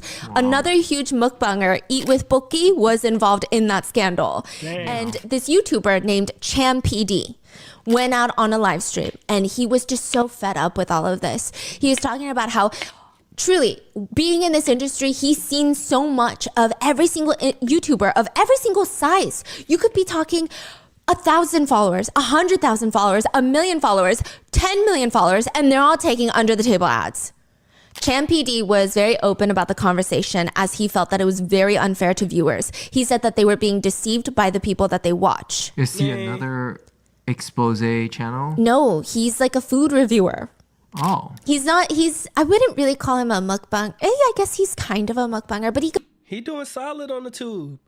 I want to get to the point to where I could do this solid on the tube. You know what I'm saying? Little 100,000 here, 300,000 there. You know what I'm saying? goes to more like restaurants. He's a foodie. Oh. And he's talking about this. Like, is he exposing You the can issue or too. he's commenting? So a lot of mukbangers Facts. were exposed Thank you for it. that. I So he appreciate was that. commenting on it. Oh. Because he was like, yeah, I mean, I've known about this and it's just so frustrating because... But he didn't do that. No. Oh, okay. And at that time, he listed a few names, and Tzuyang was on that list of names. And he says, I can name them all. You know, the Korean YouTube industry is a mess. They're all guilty of completely manipulating their subscribers. Immediately after Cham PD's live stream, all the YouTubers that he stated had to post apology videos. But later, Tzuyang went on to post that, no, I never did any under-the-table advertisements, and maybe Cham PD got the wrong information, maybe he didn't realize that, or maybe he didn't do his research. So regardless, this whole situation was a mess, and it's important for later, so keep it in mind. But Cham PD had to post an apology video. And then he posted another video next to Tzuyang. The two of them filmed a video together. Oh, shit. So he had just accused her of doing under-the-table advertisements. Tzuyang said, I never did that. And the two of them sit together, and Tzuyang can barely hold her head up. All of her Why she hair is sitting like covering that? her face. She can't even look Cham PD in the eyes. She looks terrified for her life. And he apologizes to her on live stream. He even bows. Is this not concerning as a motherfucker? Why she look like she a ghost right now? He looks terrified for her life, and he apologizes to her on live stream. He even bows to her. Cham PD was heavily bullied after accusing one of the biggest, most beloved South Korean YouTubers wrongfully of shady business practices. His family was followed, he was bullied for years, and someone literally threw a rock at him on the street because they Dang. hated his guts. Nah, she different. So now people are listening to this blackmail audio and they're thinking, okay, so she worked at a hostess bar. Is there more? Like, what else is going on? Is this the bigger scandal that they're referring to, that everything's getting redacted? Is she doing under the table ads still? Is this the scandal that she has to retire from? Like, what's going on? What is Underdog J keep alluding to? Because remember, Underdog J wouldn't tell Jin what he has on Tzuyang, Yeah. but he kept saying it's big, it's big, it's There's big. more than that. Yeah, More story. He's like, oh, it's more than the room salon. Like, if I tell everyone what I know about Tzuyang, her career is over. Okay. So people are like, does it have anything to do with the 2020 ad scandal? Like, what's going on? A few hours after Kim posts the blackmail videos on YouTube, Tzuyang goes on live. She titles the live stream, I Will Tell You Everything. Right off the bat in the video, you can tell that she's not the happy, bubbly self that she normally is, which is fine considering it's a very tough topic. I mean, she's accused of a bunch of things, but you know, obviously there's something more in her demeanor. She seems really anxious and nervous. She keeps rubbing her palms together in almost like a self-soothing manner. Like every sentence, she'll just kind of rub her hands together as if she's trying to comfort herself, and she's trying very hard not to cry. You can tell that she's clearly taking this incredibly seriously, and she's trying to be as transparent as possible. I mean, she almost sounds like she's nervously rambling in the beginning. Her voice is shaky and sore, like she's been crying all day. And she states that She's so she wants pretty, to too. address this because it's becoming a bit of an issue. It's a bit rushed. She doesn't have her thoughts collected or together or anything. Nothing is organized, but she feels like she needs to be the one to tell her viewers herself. Okay. She said, I know I turned on the live stream a bit rushed. It's a bit sudden, but anyway, I still think it's the right thing for me to do, to tell you quickly. She said that she doesn't have a script. She's just going to be talking from her emotions, and she has a few things she wrote down so she doesn't forget to share it. Yeah. I don't even know how much I should share or where to start, but I have this thought. I think it's right for me to tell you how it all started and how it all ended. I think that would be the right way for me to handle it. So yeah, from beginning to end, I'm going to tell you my story. And she starts talking not about tax evasion, not about under-the-table advertisements. She starts talking about a previous relationship that she had been in. She was taking a year off of university and she met this guy. At first, it was really nice.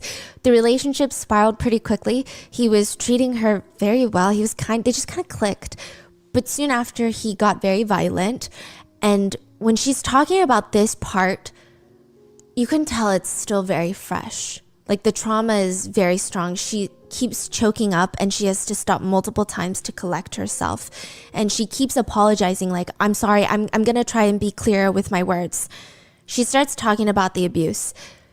She says it was like hell on earth for her. I bet. And she says she took a leave of absence from university. She was trying to make money and she meets this guy, Lee Dong-hyun. And very quickly he gets violent and she immediately decides the minute he gets violent, the first time, I'm going to leave. I'm not going to stay with someone like this. I'm not going to put up with this. But when she tries breaking up with him, he laughs and shows her his phone where he has a video of her, an intimate video that she did not know he filmed. And he basically told her, you break up with me and I'm going to spread this everywhere because you're not going to break up with me. So from there, he felt like he held all of the power. She said that after that attempted breakup, I got hit a lot. There were things that it just felt like hell. He would grab an umbrella and start hitting her. Or whatever innocent random object would be around, blunt objects, he would just start beating her with it, which would explain why her bruises were not necessarily like circular. Because if you were to shield yourself with your arm and someone whacks you with an umbrella, it could be a little bit more straight and a bit of a bigger blotch. Wait, so this is when she was already big on YouTube? No, she is in this relationship before YouTube. And it continues for years during her YouTube career. So very quickly, she said that he dragged her to his place of work, which was like a hostess bar. And he was a manager and he said, you're going to be one of the girls here. You're going to be pouring drinks and you're going to be flirting with male customers. Now, Tzuyang said there was no sex work involved, or at least she didn't participate in sex work. And she said at the time, while being beaten, he just forced me. He told me, you need to sit and pour drinks for customers. Just be the conversation partner. So at the time, I did the job of sitting and pouring drinks. And I couldn't tell my friends about being threatened. So I didn't even tell them when I was doing this job. And some people found out. I told them it's because I wanted to. It was just really for a short amount of time, not that long at all, that I worked at that bar. He took all the money that I earned and kept dragging me around every day. And I told my ex-boyfriend I was really sorry, but I couldn't do it anymore, that I wanted to stop. But again, he used violence and threatened to tell my family everything, so I couldn't resist. And he kept trying to gaslight her into going to work for these seedier bars, basically trying to get her to engage in sex work. And she kept saying, I don't want to. And he would explode at her. Well, how are you going to make me money then? That's Nigga, make your own fucking money, bitch. Make your own fucking money. You broke motherfucker. Of doing the only thing that she could think of. A while before this, when she was still in class, she didn't have enough money for food and everyone around her knew that she could eat. So they told her, hey, you should try mukbang. Like, they're killing it online these days. Everybody's doing mukbang. Maybe you can at least cover the money for food, right? She said, she told her boyfriend, I can try live streaming to earn money. I can try it that way. I can eat a lot. She starts her YouTube channel because of him. She said, I was beaten in the house that I did my very first broadcast in. She said for many years of her YouTube career, for 4 years, she had been a victim of SA, illegal filming, dating violence, blackmail, and extortion. For 4 years, she secretly went through all that abuse and was blackmailed. Her boyfriend took at least $3 million of YouTube earnings because she... No, bro, I don't think I could do it, bro. I would have crashed out and murdered that man, bro. 3 million? Bro, 3 million? Not to mention the abuse, bro. Bro. And when people go through trauma and they eat, like, the food is probably like her comfort now. Like, He very quickly rose to fame. The boyfriend took all her earnings too? Practically all her earnings. Over the span of 4 years. Wow. Yeah. 못 하겠더라고요. 속기 들어보면은 네네. 너 확실히 한 번만 더 나한테 반항하면 너 임신시켜버릴 거고야부터 해가지고 What? Nigga threatened her with pregnancy? Nah, this man different, bro. 너 한 번만 더 나한테 반항하면 너 임신시켜버릴 거고야부터 해가지고 어디서 씨발 뭐 출신 걸레년이 지금 뭐 손 뭐 해가지고 너 내가 퍼뜨리면 너 자살해야 돼 막 이런 것도 좀 심하고 네네. 그리고 그걸로 해가지고 한 13억 뜯겼어요. Yeah. Nah. He When a niggas, I ain't like both of the, keep in mind both of these niggas scumbags. Did you hear this nigga's reaction? 해가지고 너 내가 퍼뜨리면 너 자살해야 돼 막 이런 것도 좀 심하고 네네. 그리고 그걸로 해가지고 한 13억 뜯겼어요. Yeah. He refused to let her go. She said, I was beaten twice a day. I did videos while being beaten every day, even after the videos. He hit my body, saying my face would show signs of abuse. He took all the money that I earned from my first broadcast. Nigga, you're beating her and she getting on camera all of the time. Nigga, your beating is gonna show signs of abuse. You goofy ass nigga. What the fuck? Like, are you not thinking with your fucking brain?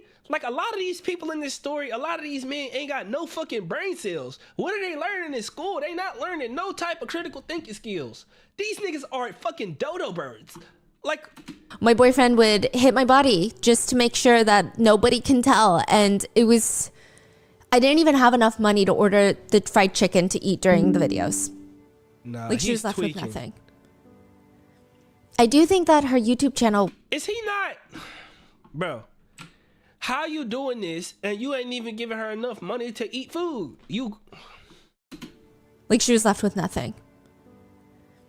I do think that her YouTube channel was a double-edged sword. Yes, she was doing this to make him money and he was holding that as control over her. But at the same time, she stated she really loved doing videos. She really loved the mukbangs.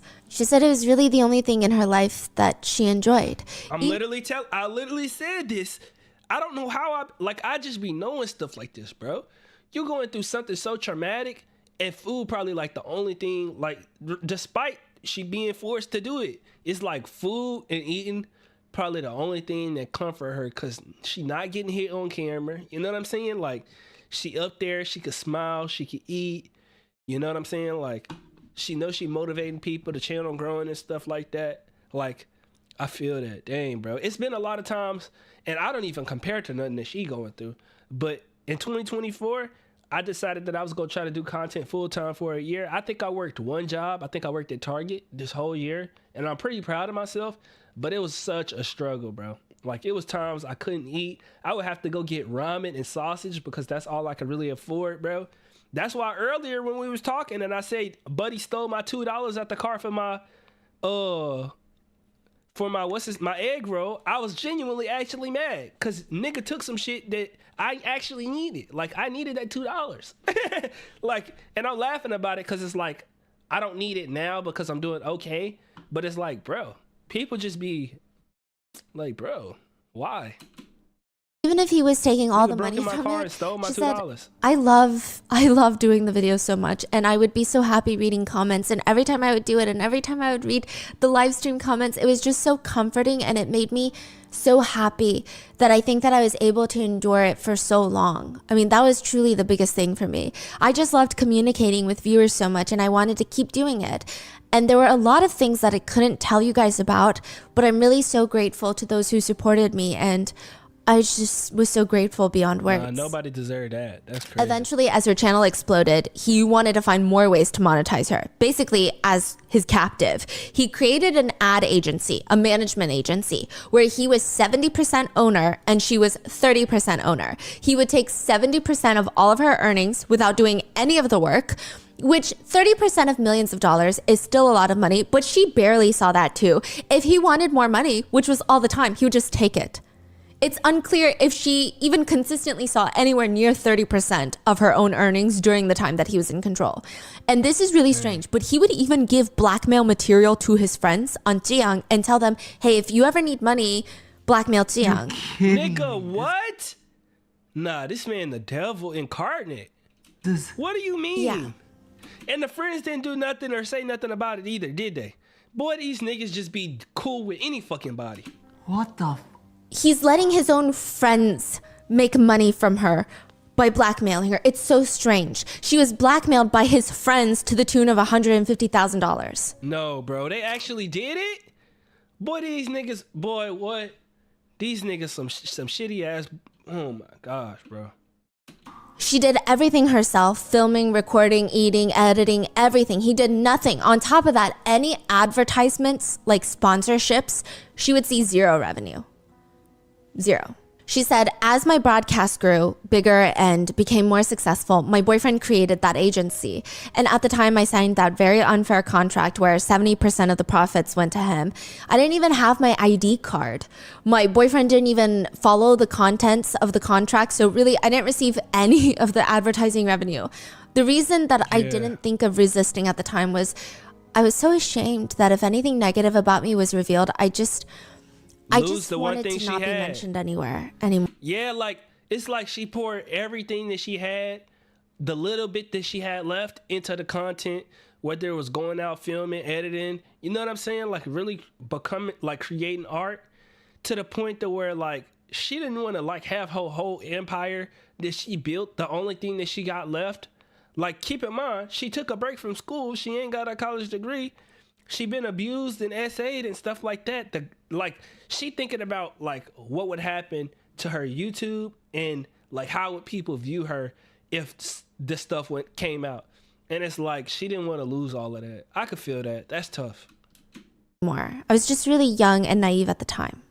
So it's fascinating because you would think that originally, once she starts getting a little bit of recognition on YouTube, she would feel a little bit more free. But it was actually a bit more daunting because the idea of something negative being released, now there's more people talking about it. It becomes a conversation, and the pressure of that, I don't even know on her scale. Her scale is insane.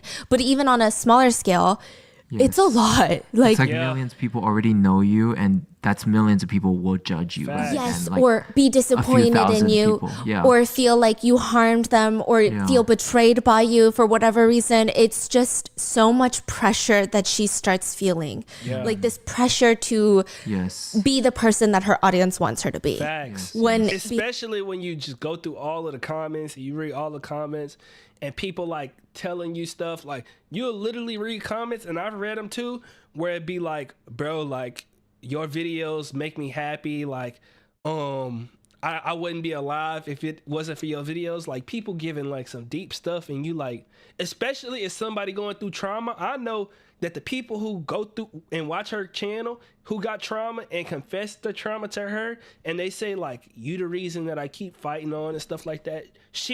They don't know what she going through, but she know what she going through, and now she like, dang, I gotta show up and be the perfect person. I gotta show up and be the persona that I created on YouTube, so that, you know, I don't let down my fan base. That's pressure tough. to be the person that her audience wants her to be. When behind closed doors, so much is happening that nobody knows about.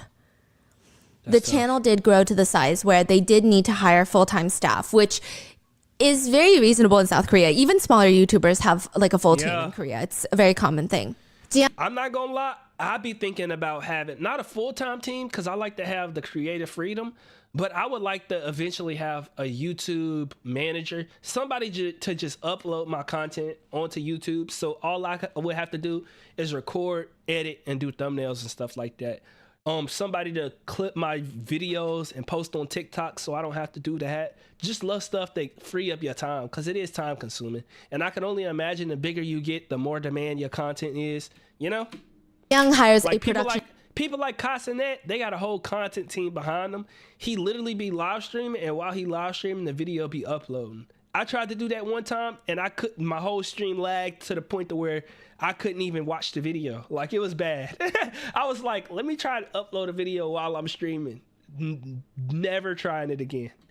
Team, and her ex has no fear, no shame in beating her in front of them. He would just beat her. If they tried to protect her or break up this one-sided violent fight, he would start smashing cameras and monitors in the set, like in the room. How's nobody he's wild. like reported? Am I Because late? again, Tzuyang didn't want them to. Depends. I see. She would beg him, and she said, and because these things were happening, I really couldn't endure it anymore. So recently I begged my boyfriend to leave, saying I would give him all the money that I had, all the assets, but the answer I always got back He don't was, want that. it's not enough. He want control. That's what he always said. For 4 years, he always said things like, you know, you're broadcasting because of me, right? All your money is mine, and everything you earn in the future is mine too. Eventually, he starts threatening to kill staff members to have more Nigga, control what? over her. I'm assuming by this point, so originally, Nah, he went maybe off the the deep first end. few years of her YouTube channel, she's feeling that pressure, and it actually You say Kiana say in front of staff, nigga, he just threatened to kill the staff. This nigga's going off the deep end. He's tweaking out bad. Bro, he can't let that lifestyle go, that money go. Like, he's wilding, bro. becomes more of a chain to him that she doesn't want to Can someone catch me up? So basically, one of the biggest YouTubers, mukbang YouTubers in Korea, was basically getting blackmailed by these two dudes. Come to find out, her boyfriend was blackmailing her to keep all of the revenue from her channel, stole over $3 million from her YouTube channel while she was doing all of the work, recording, filming, you know what I'm saying? And she was stuck in the situation because he had like sex tapes on her and stuff like that. So that's basically what's happening. disappoint her viewers. But I think at the end of the 4 years, whether it's her being emotionally fed up, physically fed up, or perhaps her YouTube channel has grown to the size where maybe it's giving her strength, like maybe her viewers are giving her the confidence that she needs, it feels like he senses he's losing his grip on her. I mean, sure, he has blackmail, but she's kind of becoming a bit of a wild card. She's the name, she's the face of the brand. She could run away and try to expose him for the truth, or she could be so fed up that she's ready to burn the house down with both of them in it. She could be at the stage where she's like, who cares if we lose it all? Let's lose it all together. He seems nervous, and he starts threatening to kill her family, her friends, and even her staff members if she doesn't do as what he says. Bro, it's not that deep, bro. It's not that deep. Like, he already walked away with millions and millions of dollars. You didn't have no type of money plan? She was literally your only money plan? Like, you gotta be so stupid. Like, you did all of this stuff, and the jail time that you could get from this can be ridiculous. You didn't think of a contingency plan, a way out, get your money and leave and let her live her life? Like, God, Lee, you trying to kill everybody in her life? Like, come on, bro. Like, seriously. You wasn't thinking, like, I'm actually asking you, bro. Because this can't be the answer. She tries to pay him off to get him to leave her alone, and he refuses. Nigga got no She money said skills. that is where she drew the line. No because earning at this potential. point, for the past few years, she had desensitized herself to the threats. Even the physical violence, she was so desensitized. She was so detached from it. But her employees were like her family. She did not want anything to happen to them. And they were the reason that she felt like she could fight him. She said they couldn't stand watching us, that we should file a lawsuit together, that I could quit broadcasting. Even if they lose their jobs, they didn't care. And I told them, no, it's too painful for me to fight right now, and I don't want to do any of this. I beg the employees, don't do anything, okay? It's okay. It's going to be okay. But they cared for me so much. They didn't even talk about things around me to avoid hurting me, and they were so careful with their words, and they always did everything for me. They were like family, and I didn't want to quit because of them. Honestly, even though those days were like hell, I was still so happy with the employees who loved me and stayed with me. And I loved the love that I received. I loved it so much when viewers liked me, to the point where I wondered if it was okay for me to even receive this kind of love while I was hiding everything behind this. Bro, that's another level of trauma, bro. I had that feeling when I first started doing YouTube. Like, you go throughout your life and your reality don't tell you that you're a person that's worthy. But then you get in front of people who don't know you, and based off of their perception, they like, you are worthy. And I see you as a person, the person that you really are. Especially, I think what made me enjoy my audience the most is the fact that I could come to a place and be myself. Like, I could be nerdy and I could joke and make fun of y'all, or I could take the jokes that y'all make on me and stuff like that and actually be myself. and see that my audience reflects that. Like, I think that's the coolest thing ever. Like, I got a positive community. Like, when I first started doing reactions to K-pop, I had some troll comments because I didn't know how to react. I would talk too much and stuff like that. But now I've kind of curated an audience, and it took a while, but I've curated an audience that actually enjoy hearing me talk and be myself. And it's like, that's the cool part about it. And I know that she probably feel that way too, to where it's like to the point to where she was like, man, I should fight for everybody who love me, you know? Because he got everything right now. And all I got is the people who love me, you know? The scenes. But now there's nothing that I'm hiding anymore. Yeah. Yeah, everything's out in the open. This is her live stream. I'm going to try and endure as much as I can for as long as I can. I don't want to ever bring harm to the employees who treated me like family or their families by hiding, and quitting my broadcast is not going to solve anything. So no matter how much I'm cursed at or I'm hated on after all of this, I am going to endure it for as long as I can. Thank you, Kiana. Jiyoung's lawyer was on the live stream with her, and she stated that they have a mountain of evidence against the ex-boyfriend. She said Jiyoung's suffering was immense, and the evidence is extensive. There are over 3,800 files containing details of her victimization, and as a criminal defense attorney handling many cases, this one was shockingly severe. She also briefly mentions how when she first started taking on Jiyoung's case, Jiyoung was too scared to do anything, to even talk to her. She had to talk to Jiyoung's staff. Wait, so Jiyoung has decided to go after the ex-boyfriend? Is Yes. that why the lawyer is saying that? Yes.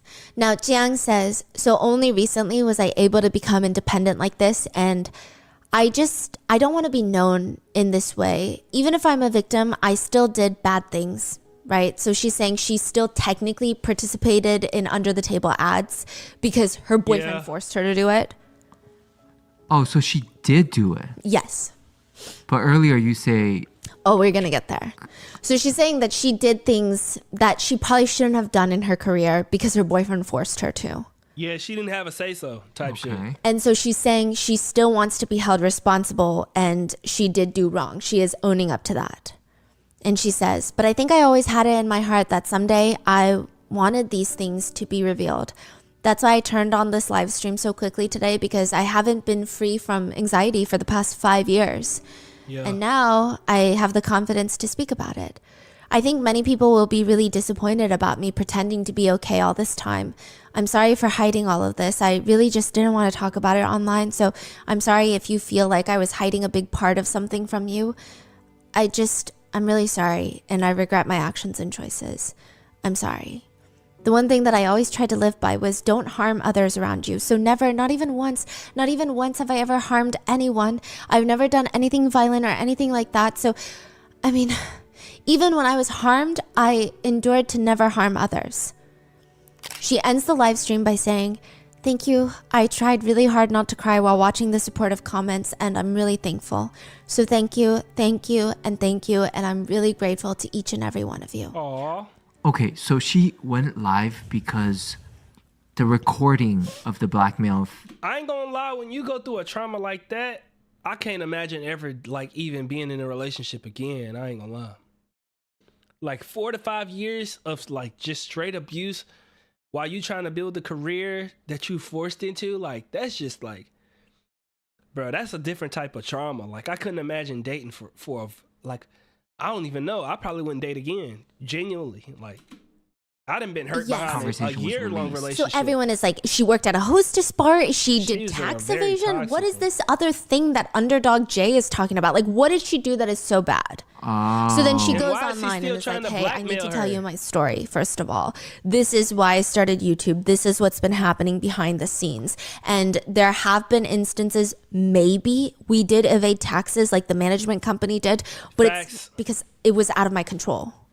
I hope So she she's do saying, like, we're overcome looking into this. it. I don't know. I didn't have any control at that time. I don't know what he did with anything. I see. I was literally just, like, forced to make videos. So, like, Yeah, I don't know what she to was just say. making videos. Okay, so now people listening to this, they're like, oh my god, I didn't know Yeah. Tzuyang is being controlled and abused. And, Yes. essayed by ex-boyfriend. Yes, and beaten like right after she stops filming her videos every single day for 4 Right. years.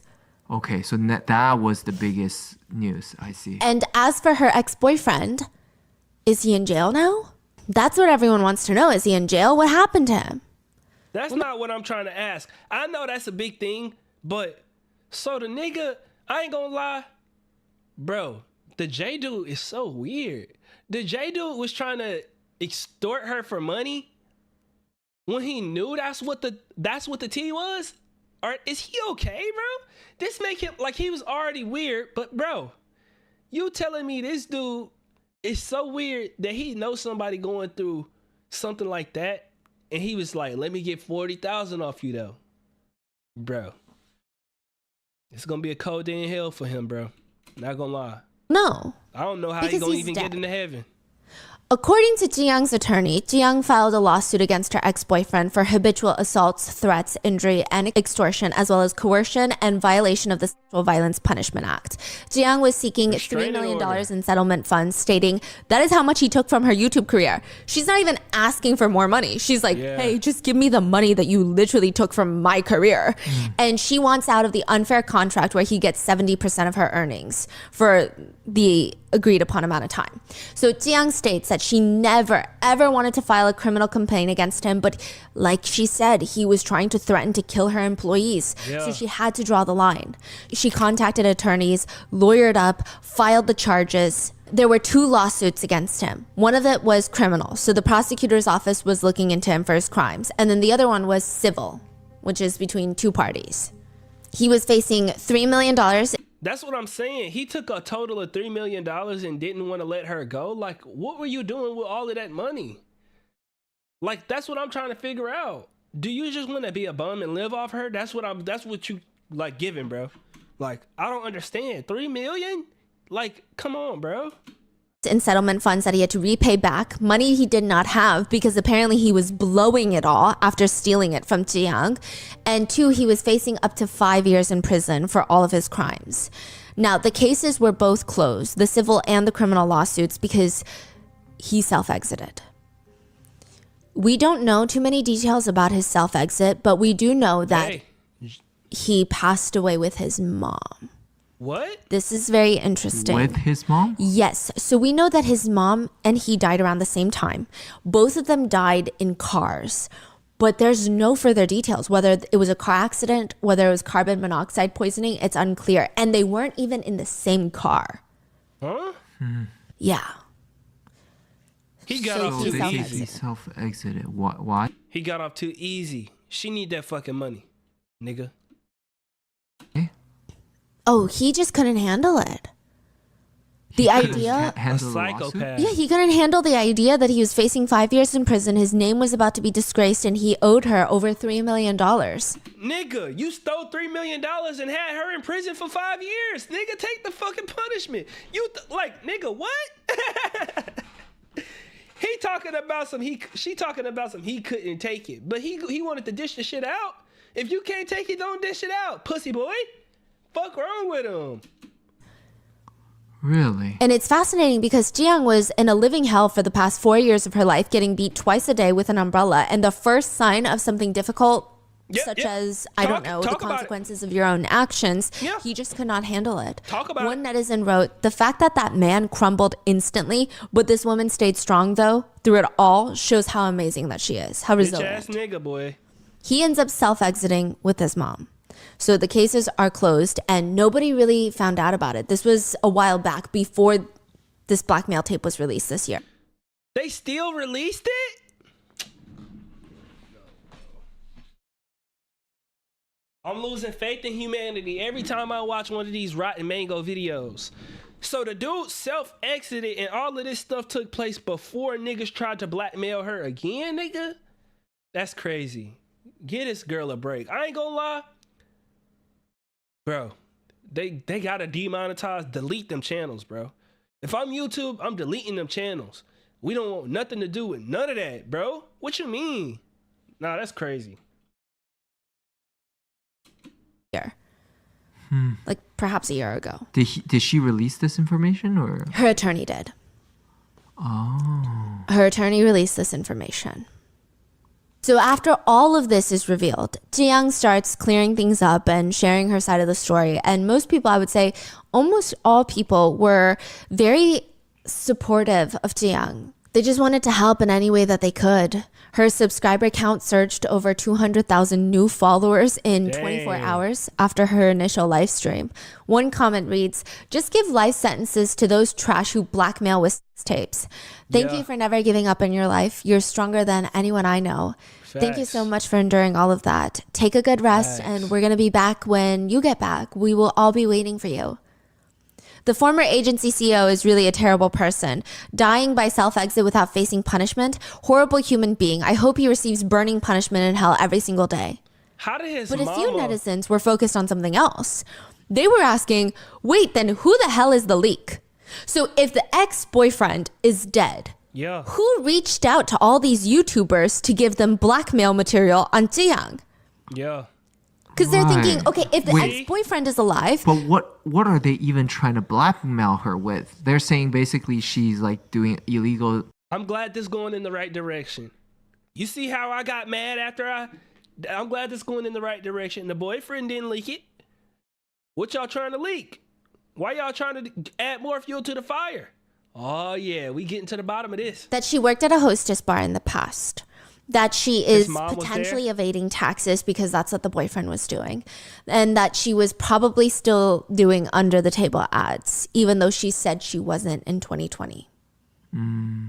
I see. Wow. Like, who would reach out to these YouTubers like Jay and Jin and give them these materials if it's not the ex-boyfriend, because the ex-boyfriend is dead? A while back, maybe a year back, Tzuyang gets a call from an attorney. And he tells Tzuyang's agency, he doesn't meet with Tzuyang in person, he meets with her producers. And he tells the producers, I'm starting a new business. I'm going to be... That's what I'm trying to figure out, Pasta. What happened with the mama? That's what I low-key... Because Rotten Mango or Stephanie, she was saying that nobody know what happened. But I'm confused. She said they wasn't in the same car. They died around the same time. Like, that's not no coincidence, bro. How y'all both die in cars not around the same time? Like, why did the mama have to go? Because he wanted to be a bitch-ass nigga. Did she feel that embarrassed that that nigga was that shitty of a human? That she offed herself? An attorney. And he tells Tzuyang's agency, he doesn't meet with Tzuyang in person, he meets with her producers. And he tells the producers, I'm starting a new business. I'm going to be selling air fresheners and maybe some deodorant. And I would like this to be promoted on the biggest channel in South Korea. I want Tzuyang to endorse my products. Nigga, deodorant and nigga, she does mukbangs. See, this is why I can't get down. Like, I done low-key kind of stopped checking my business email. Because I be getting, like, they be wanting me to advertise, like, randomest shit, bro. What are we talking about? The producers are looking at the attorney like, first of all, what do you know about air fresheners? And second of all, I mean, this just does not align with Tzuyang's YouTube channel. That's what I'm saying. Just so what is she going to do? Be eating Korean barbecue and then show off the air? It's just a little bit weird. I don't think that she's going to feel comfortable. And he says, okay, yeah, no, that's completely fine. So instead of promoting my business for me, I just want you guys to pay me about $1,200 a month. What? For the indefinite foreseeable future. Indefinite foreseeable future? Yeah. The attorney is like, hey, promote my product for free. No, you don't want to do that? Okay, then Tzuyang, you pay me forever. Or until I say I don't want to be paid anymore. Bro, these people are evil. So he gets paid $1,200 a month. In total, Tzuyang paid him $17,000. Because why? Because this attorney is one of the few people that knows the truth about Tzuyang's ex-boyfriend and the whole situation with him. Pasta. Because this attorney was Tzuyang's dead boyfriend's attorney. He is here to blackmail her? Yes. No, bro. No, bro. I can't believe that it's just this many shitty people in the same circles. And like, bro, I can't. This would make me scared to be any sort of famous, bro. I don't think I got any dirt on myself, but the way these motherfuckers find shit is crazy. How, bro? Like, people just, like, invasive, bro. Ex-boyfriend and the whole situation with him. Because this attorney was Tzuyang's dead boyfriend's attorney. He is here to blackmail her? Yes. A fucking attorney is a blackmailing Well, her? he says it's not blackmail. He said that he signed on, that was a retainer. He was providing advisory services I'm about to for start the Tzuyang. rumbling. This, okay, What in the world? attorney Choi Woo-seok is the attorney for Tzuyang's ex-boyfriend. When Tzuyang sued her ex-boyfriend, Yeah. he hires attorney Choi. Yeah. Attorney Choi takes on his case. He knows all the information. Of course he does, between the ex-boyfriend and Tzuyang. Ex-boyfriend dies. The attorney goes to Tzuyang and is like, hey, my new business, promote it. I don't even know how to like process the level of Yeah.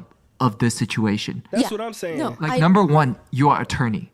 Number two, you represented a abuser and you lost the case. Your client was a fucking trash. Yeah.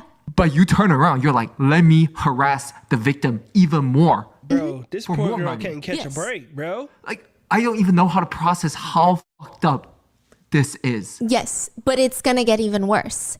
Because a few months prior to him approaching Tzuyang and her whole company to promote his new products, he anonymously emailed a bunch of YouTubers tips on Tzuyang. Anonymous Bro. leaks. It's too many For what sleazeballs, reason? bro. We don't know. This is crazy. This doesn't even sound real. Like every single dude Yeah. in here is trying to blackmail her. Now, this is the public's perception. Of course, he's an attorney. What is he going to do? Blackmail me? Okay. So basically, this is the public's perception of what the attorney did. He goes to these YouTubers, emails these anonymous tips, because I will say that one reoccurring theme in today's case is it appears that some of these men just have a chip on their shoulder that a woman is doing better than them. Because truly, for this attorney, I don't know Maybe. why he would email Me these either. anonymous tips to these YouTubers, because what does he gain to benefit? He's an Bro, half of these niggas don't got nothing to benefit but money. That's weird. anonymous. He's not making money. So he emails Jay, he emails Jin, and is like, hey, here's some insider news about Tzuyang. And then for months, they don't do anything because they're colluding onto blackmailing her. Okay? Time passes, and the attorney is like, well, I got nothing out of that. And Tzuyang is doing Hey, I'm not gonna lie, Stephanie not seeing through the schemes. She say that the attorney got nothing to gain by giving tips to all of these different, like, random YouTubers. Keep in mind, not only is he a blackmailer, we know that information, but he's also an attorney. What happened if one of these YouTubers put some information out and then he blackmailed the YouTubers? Come on, you got to think 3, 4, 5 steps ahead. doing better than ever, and I'm starting a new business. So I'm going to ask her to promote my business. Oh, she doesn't want to promote my business? Then maybe she just pays me money in cash. Hey, Gaitha, I always think about how crazy people are. I want y'all to think about this. And I want y'all to really, like, whenever you go out in the world, keep this in the back of your head. Don't be scared. I just want you to think about this. Every time you go on the news and you see mass murderer or somebody did this crazy thing, like they went into the store and did this, or like you see some type of video on YouTube, keep in mind that everybody goes to high school. Most people graduate from high school. If they don't, they at least get their degree, bro. It's a lot of people out here who crazy, and they went to school with regular people. People who was right there in the class with them. They just didn't catch them at the time when they did no crazy shit. You know what I'm saying? Like, you probably went to school with some crazy motherfuckers. I went to school with some crazy motherfuckers. Like, we all be around crazy people. Like, you know what I'm saying? Go to the grocery store. You don't know who you walking around. So just be on your P's and Q's. Wow. So just to recap all of this, okay? Tzuyang meets a guy. He forces her to make money for him Yeah. at a hostess bar. She refuses. He beats her, blackmails her, keeps her in this I'm so late. relationship, this You're right on violent time. relationship. Thank you for joining. She starts a YouTube channel to make him money. She ends up becoming a successful YouTuber. He makes millions of dollars, steals it all from her, doing none of the work, and then finally gets what's coming to him. He gets sued. He hires an attorney who does all of this, that emails 2 YouTubers about all of her scandalous past. These 2 YouTubers start talking about how they're gonna get money out of Tzuyang. Then another YouTuber stumbles upon these audio tapes of them committing a crime. And he hates one of those YouTubers, so he sends it to another YouTuber. That YouTuber is like, you know what? I don't want people talking about Miryang, so I'm gonna use this to cover that up. Sends it to another YouTuber, and that YouTuber goes, you know what? This could be good publicity for my channel. I'm gonna post it. And what's crazy is all of them knows damn well that What the- she's a victim in Yes. this story. Yeah. And posting this is something that she didn't want this to be public. No. And it will ruin her whole Career. life. Yeah, and truly, like some what clicks and they damn gain from views. it is so stupid. Publicity, revenge on your little emotional beef between you and your buddy. Oh, sorry, you're friends with essayers. Maybe you shouldn't have been. Like, what? And this piece of audio get passed by so many big YouTubers, And and every none s- of them. None of every. Not to mention, the boyfriend even gave his friends blackmail on her, and they blackmailed her out of like $150K, bro. Like, that is crazy to me.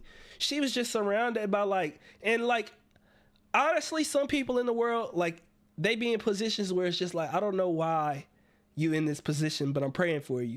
Cause like, you had so many people out to get you that it's ridiculous, bro. The boyfriend's friends, like, Jesus Christ. Every single time you think one Random of them people is going on to the come to their internet. senses and try to do something about it, whether it's go to Tzuyang herself and say, I have this, maybe you need to take this to the police, maybe I can take it to the police with you, Right. or something. No, they look at it, they hear it, they see all the trauma, and they go, you know what, how can I use this to benefit myself? Crazy. Whether as it's fuck. because they want to get revenge on a former friend, whether it's they want to help their friends cover up their essay crimes of a middle schooler, whether it's they just want publicity for their political career, whether it's they want money. Like, a woman's life and career is a complete afterthought. She is just collateral damage in their hysterically emotional games that they're playing. The anonymous tipster, Attorney Choi, Niggas made a need to get statement on some his damn blog after jobs. all of this was exposed that he is the leak. He said, hello, this is Attorney Choi. Thinking about the J incident and the audio tapes makes me angry. Reporting tax evasion was a public tip-off that I made to a YouTuber, but I didn't expect it to be used to extort money from the YouTuber. So he's saying, I told Jay about tax evasion, but I didn't expect him to blackmail Tzuyang. Jeez. Wow. Yeah. I'm just wow. He said there are many parts that are not true to this story, but regardless of the reason, I'm sorry. I can't go into specifics, but Nigga, it's no way nobody didn't see through this nigga's lie. Nigga, you're an attorney. Why are you leaking shit to YouTubers? Even if it is tax evasion. Literally, if it was literally only tax evasion, why are you leaking it to a YouTuber and you a fucking attorney, goofy ass nigga? How did that even make sense? Boy, I tell you. Wow. Yeah. I'm just wow. he said there are many parts that are not true to this story, but regardless of the reason, I'm sorry. I can't go into specifics, but it's frustrating that for years, events have become fixed as being true based on a few phone calls with me. I intend to live humbly. I will provide free legal consultations and adults? support for I those am. in legal I'm 24. blind spots. My office is always open, so please feel free to reach out or visit. I'll offer a warm cup of coffee and assistance to those in need. And then get blackmailed Oh, yeah. by your attorney. Yeah. That's what anybody will get if you go to this person. Like, Forget attorney-client privilege. yeah, he will blackmail you for money. Yeah, and guess what, Attorney Choi? Sue us, okay? Which I don't know if he has a fan or likely he wrote this comment himself, but there's a comment under that blog post that reads, "Don't leave malicious comments here, you will be reported." The attorney responds to that comment, "I don't plan on reporting anyone. I would rather use that time to work for the public." as if he is this holier than thou public servant of the year. But that's not even the unhinged part. The unhinged part is that before he was outed as being the anonymous tip sender, he wrote an article about Tzuyang's case when it exploded.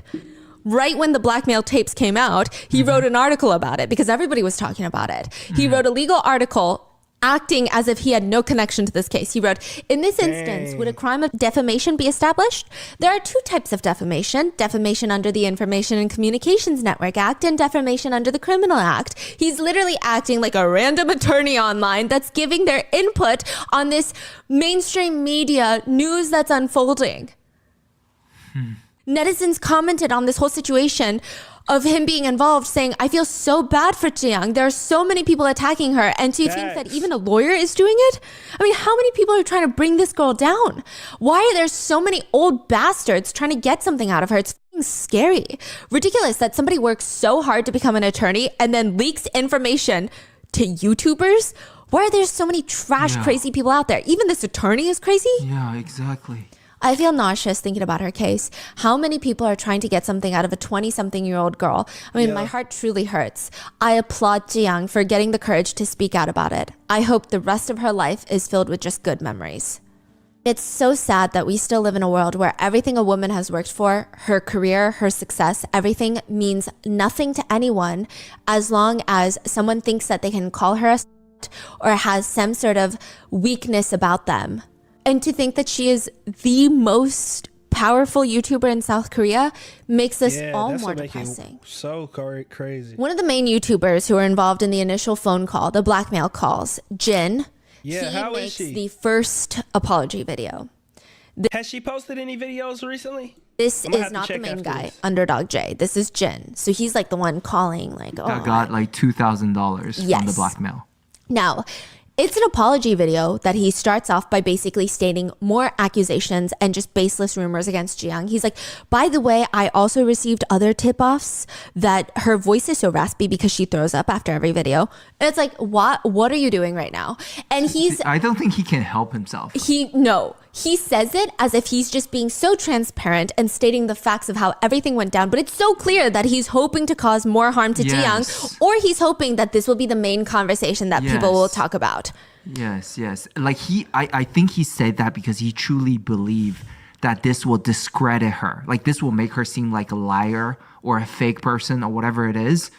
Like he does not feel sorry. He's still trying to find a way to wiggle his room out of this. And what makes it even more disgusting and vile is like, this is not true, by the way. Like she has multiple times had public doctor's checkups where she's like live streaming doctor's visits. They are testing her. And a lot of the doctors have even talked about very few people have conditions where they don't metabolize the food well. So they don't actually consume the calories of that. It's like in and out type of vibe, right? Even if this were true, which it's not, even if it were true, the fact that he thinks that the public will hate on her rather than feeling sympathy towards someone who potentially... They literally just found out that she getting abused. If she did throw up the food, maybe it's because she was getting forced to eat, nigga. Like, why would you say that? might have a condition that they are battling and struggling with is crazy. Thank you, He's trying to manipulate the, it's like, audience. Yeah. What are you doing? Now, he thinks that this is going to steal all the attention away, but it's very hard to do when the rest of his video is a dumpster fire. He explains how he received a tip-off about Tzuyang in 2020, and he thought it was credible. It didn't really align with the content that he was producing. He was producing like, hey, this video is manipulated and staged. He wasn't really an expose social justice warrior channel talking about how YouTubers are committing tax evasion and working at hostess bars. Is this from the attorney? I'm sorry, the tip-off? Yes, it appears so. It's unclear. He states it was from a former roommate of Tzuyang's, but I'm not sure. Could be the attorney, could be a former roommate, but if it is a former roommate, that's even more depressing that there's just more bad people involved. Yeah. Oh my God. Because there's also... YouTube is hard not to love once you do it so much. Like I was talking to this dude the other day, and I was trying to help him with like how to make content, and I'm honestly so deeply immersed in making content. Like my day ain't complete if I don't make videos, but I put myself in a position to actually do it, like because I did it for a year straight. my goal was to get so good at doing it that no matter where I'm at in my life or no matter what I'm doing, I could always make content. And like just showing up every day for people, I want to let y'all know like my ideology whenever I started is like growing up, I remember coming home from school and watching like the same YouTubers over and over and over all of the time, to the point to where I would know like they catchphrases and they sayings, and I would remember funny moments. Like I could see a funny moments video from them and be like, oh, I remember that. That was good times. Like it kind of felt nostalgic. But then when I was becoming a YouTuber, I was like, the reason I enjoyed their content so much is because every single day that I came home, it was something new, you know? So I feel like it's kind of the same way now, but people like streams so that you could talk to somebody, you know, like directly talk to people and get that direct connection. So I'm trying to get better at streaming, but my Wi-Fi is just so garbage. Not garbage, but you know what I mean? It's not the best. So now I'm working really, really hard to get get a career going for my life. That way I could get my own crib and vlog and put money back into content. Like I want to do mukbangs and, you know, like live streams where we actually have good content and good Wi-Fi and stuff like that. So I got some really, really good ideas. I don't want to spill too much of them, but y'all will enjoy it. I promise. I'm going to be like a YouTube legend one day. I'm telling you. The two girls at the hostess bar that are forcing her to pay hush money, remember? Yeah, the two girls. So there's just like literally her whole life is just being nonstop blackmailed because of what? Because of a violent ex-boyfriend who blackmailed her. Wait, so the girls at the bar was extorting her too? Nah, not the ladies. Hold up. Mate, that's even more depressing that there's just more bad people involved. Yeah. Jack and Joker? If I get time. Because there's also the two girls at the hostess bar that are forcing her to pay hush money, remember? So there's just like literally her whole life is just being nonstop blackmailed because of what? Because of a violent ex-boyfriend who blackmailed her. That's the good And thing then about everything being just broke. starts Can't nobody spiraling, extort and she me. becomes this target for everyone. Yeah. He said that he didn't have direct evidence. It was just an anonymous tip-off. So he really hesitated on making a video for it. He said for the next 2 to 3 years, he went through a lot. You know, he closed down his restaurant and he moved to Seoul. And while talking to people in Seoul, he just kept hearing very negative things from other YouTubers about Tzuyang. And he said at the time, I believe Tzuyang and her former boyfriend were on the same side, that they were both tax evaders and just bad people. And I would say that my financial hardships and my negative perception of Tzuyang and my assumption that other YouTubers like Jay had taken and extorted money from other people, it made me think, is it really that bad to take money from a bad person? Thank you for the compliments. This guy Fatima. is out of this world delusional. Like, He said that he would hang out with the Wrecker Union, the YouTubers, and they would always joke about how they need to stop, quote, eating money from all the people that they're extorting as a joke. And that like, hee, we're going to go to hell if we keep extorting people. Hee, so funny. And he said he would always go home after these dinners and think to himself, wow, these people just make money so easily. And here I am. Like, what am I doing with my life? It's so hard for me to make money. Bro, and he thinks that get a good paying job. Why y'all don't never think, let me get some skills and focus on some? Because the stuff that they doing take a level of focus. It takes so much energy to do. Why don't y'all take that energy and redistribute it in an area that could actually help you out, nigga? Help out the society. Focus up and learn a skill and then use that skill to make money. Maybe I'm coming from left field here. Maybe I'm confused. But extorting people is not the answer, bro. Literally, get a high-paying job. people's gonna understand him. and Get feel into bad for him. tech. Precisely. It gets worse. He said, I started thinking to myself, it's not that bad since she's already a bad person, right? He goes on to state, guys, this is not a pity party. I'm not sharing all this information to like cater to emotions, but one time I went to a wedding, my friend's wedding. Shit. And this friend of mine was a very, very close friend who would help me through all the hardest times in my life. And in Korea, you give 축의금, which is straight up cash. Instead of giving gifts, usually you give up cash in an envelope. You walk into the wedding and there's a person with a table and a stand and they have this little list, like a guest booklet. And you write your name down and you write the amount that you're giving to the couple. I don't want to go and to that I didn't wedding. have enough money to give money to my best friend during his wedding. Man, what? And If I go to the wedding, I'm expecting to get food, give you a celebration, maybe a good gift that costs a lot. Money? You crazy. I ain't coming to the wedding if I gotta pay. I even got this text message from him, and he puts a text message on the screen, and it's his friend saying, "Hey, China, like, did you forget to write your name down on the Chigigum, like, guest list?" Basically saying I was too embarrassed and I was in so much pain that I couldn't even give money to my best friend for his wedding. Nigga, A get friend new who really helped me friends. through everything. What? Aura? Yeah. How is that? Did I say that right? How is that our Aura? problem? I like Also- pasta, but What does that I have could to do call with you a anything? nickname. But why do I feel like, okay, explain to your friend then. Or how about this? Get a job. Like, you don't have to be Right, a YouTuber. exactly. Get a regular Nosy job. Yeah, like, I don't know. It just seems much shadier than Yeah. if this is your best friend. He says, "Look, I'm not trying to give you guys the pity party with these stories. I only want to share my." Good, cause we not buying it. Get some new friends if you don't like to feel broke, nigga. Stop hanging around with ballers if you is a brokey. Full story with you. This was the situation I was in at the time, which is just as Goofy gets. He continues, "I succumbed to the temptation and I contacted Jay. While I was talking to him, I was thinking about arranging a meeting with Tzuyang's agency, but Jay told me that he was going to handle it. So I never actually met up with the agency. Eventually, I did receive extortion money, about $2,200. This was the first and last time I received money with ill intentions during my time on YouTube." He also tries to use the fact that he got such little money as a point that he's a good person. He said, "At the time, my only thought was, I guess I'm not getting a lot of money because she's already being extorted by so many people." He continues, because it was his very first time blackmailing someone, he's a good person. See, it's his very first time. He wasn't That's even really cap. sure how much to receive, like how much he would even ask for. So he just like took 2,200 thinking, okay, I guess that's what the market is. Which is just, I'm smiling because this is almost he's like- doing our job. He's like Alicia.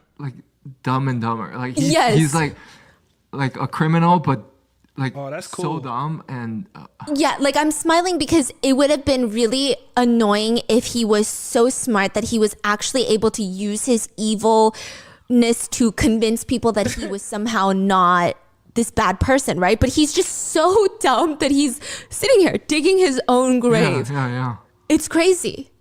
It's crazy. He genuinely thinks stupidity and that it's his first time doing something is something to be proud of. He argued, if I had felt good about what I did, I would have just continued blackmailing other YouTubers for money. But instead, I didn't do that. I tried to create different types of videos that you guys might like. Like, I put a lot of energy and effort into pivoting my content because he's basically saying he's struggling to make money on YouTube. And instead of blackmailing more YouTubers on top of Tzuyang, he was like, I didn't really feel good about blackmailing her. So I just as you can see, I focused on pivoting my content. As you can see, huh? Yeah, he continues, I did not fully recognize that she was a victim that suffered for a very long time. Okay, so this point is fascinating. In the blackmail calls, they talk about how Tzuyang's ex is accused and charged with domestic violence, basically. So clearly they know that she is a victim in some capacity. And they also talk about if I asked for more, she might have gotten beat up. See, that's the thing. It doesn't fucking matter. It doesn't. He still don't realize, it doesn't matter who they are. You don't fucking blackmail people. That's Yeah. Facts. that's crime. You go to jail. So why are you keep talking about all For the any just amount of own money. up to your mistake?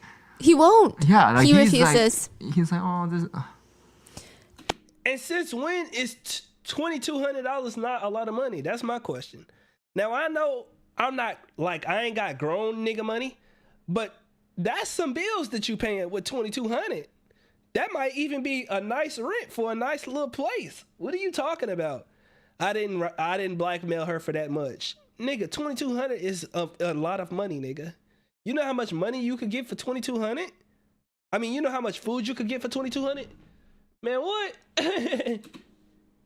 And he states, I wrote it off. I wrote all of those conversations off of, it probably wasn't that bad. Like most people, couples, they get into these passionate fights. Like maybe I just thought that's what's going on. It's 3 a.m. What's there. going on? Passionate fight? He's saying, I didn't think that Tzuyang's boyfriend was actually abusive. I thought that they It's just would 8:10 get where into I'm at right passionate now. fights. What are you saying? PM. I deeply regret not resisting that one moment of temptation and making a wrong choice. I am learning firsthand that committing bad deeds comes with significant consequences.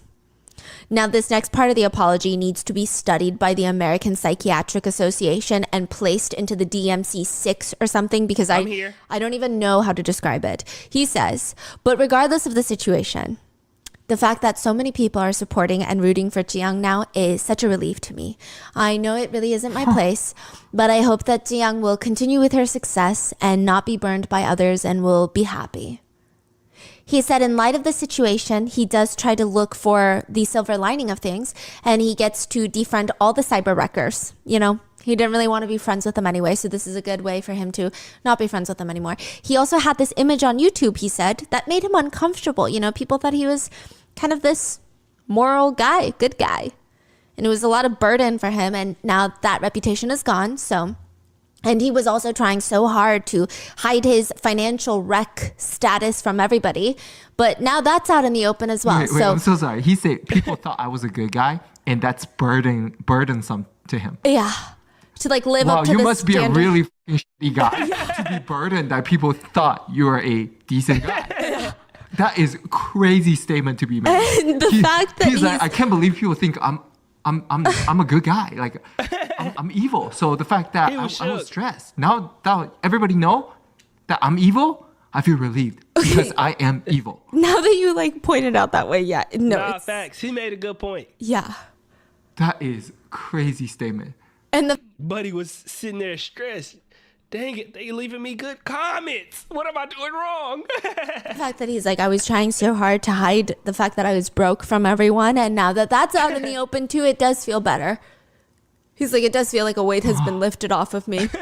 He also states that the video was uploaded a little later than he wanted because for the past few days, since all of this news broke, all he's been doing is sleeping. He said, it's not because I was talking to Jay and He was Cacula stressed. and trying to figure out how to get our story straight or trying to figure out the best way to play this. It's truly because every day for the past 3 days, all I did was avoid reality. I slept all day.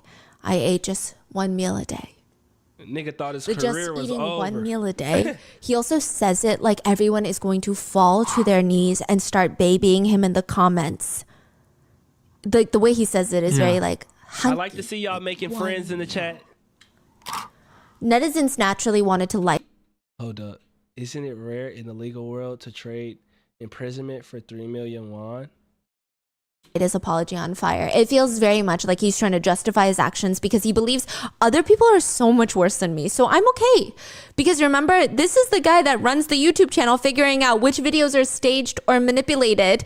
It's called Yeah. Chujak. And one netizen commented, why couldn't you detect the Chujak of Jay receiving $39,000 and burning your life for just $2,000, bro? LOL. Yeah, he didn't even walk away with Jay no money. received $40,000 basically, okay, but lied about receiving $7,000 and gave you like $2,200. LOL. Another comment reads, I don't know at all that you're struggling financially. Like, I don't care. Why are you explaining it in such detail? Wedding gift money? Ha ha ha ha ha. What do you want me to do about Nah, it? that's funny. Why are you selling your feelings? Ha ha. Facts. Another one. Nigga was giving sympathy stories so people would be like nice to him and feel bad for him or try not to be too harsh on him. Like, nigga, no, bro, you extorted somebody.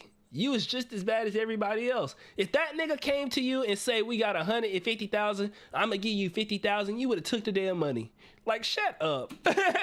Reads, so what he did throughout this whole video was, 1, I didn't know. He 2, took the I didn't have 2200. money. 3, it's my first time, okay?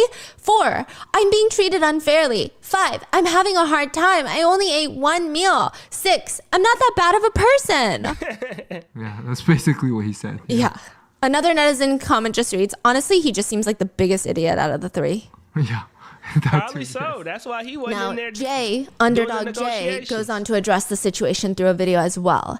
If he were to sit there and tell you on camera that he sprouted a second nose on his forehead, I believe that would hold more truth than the video that he actually posted. The whole thing smells like bullshit.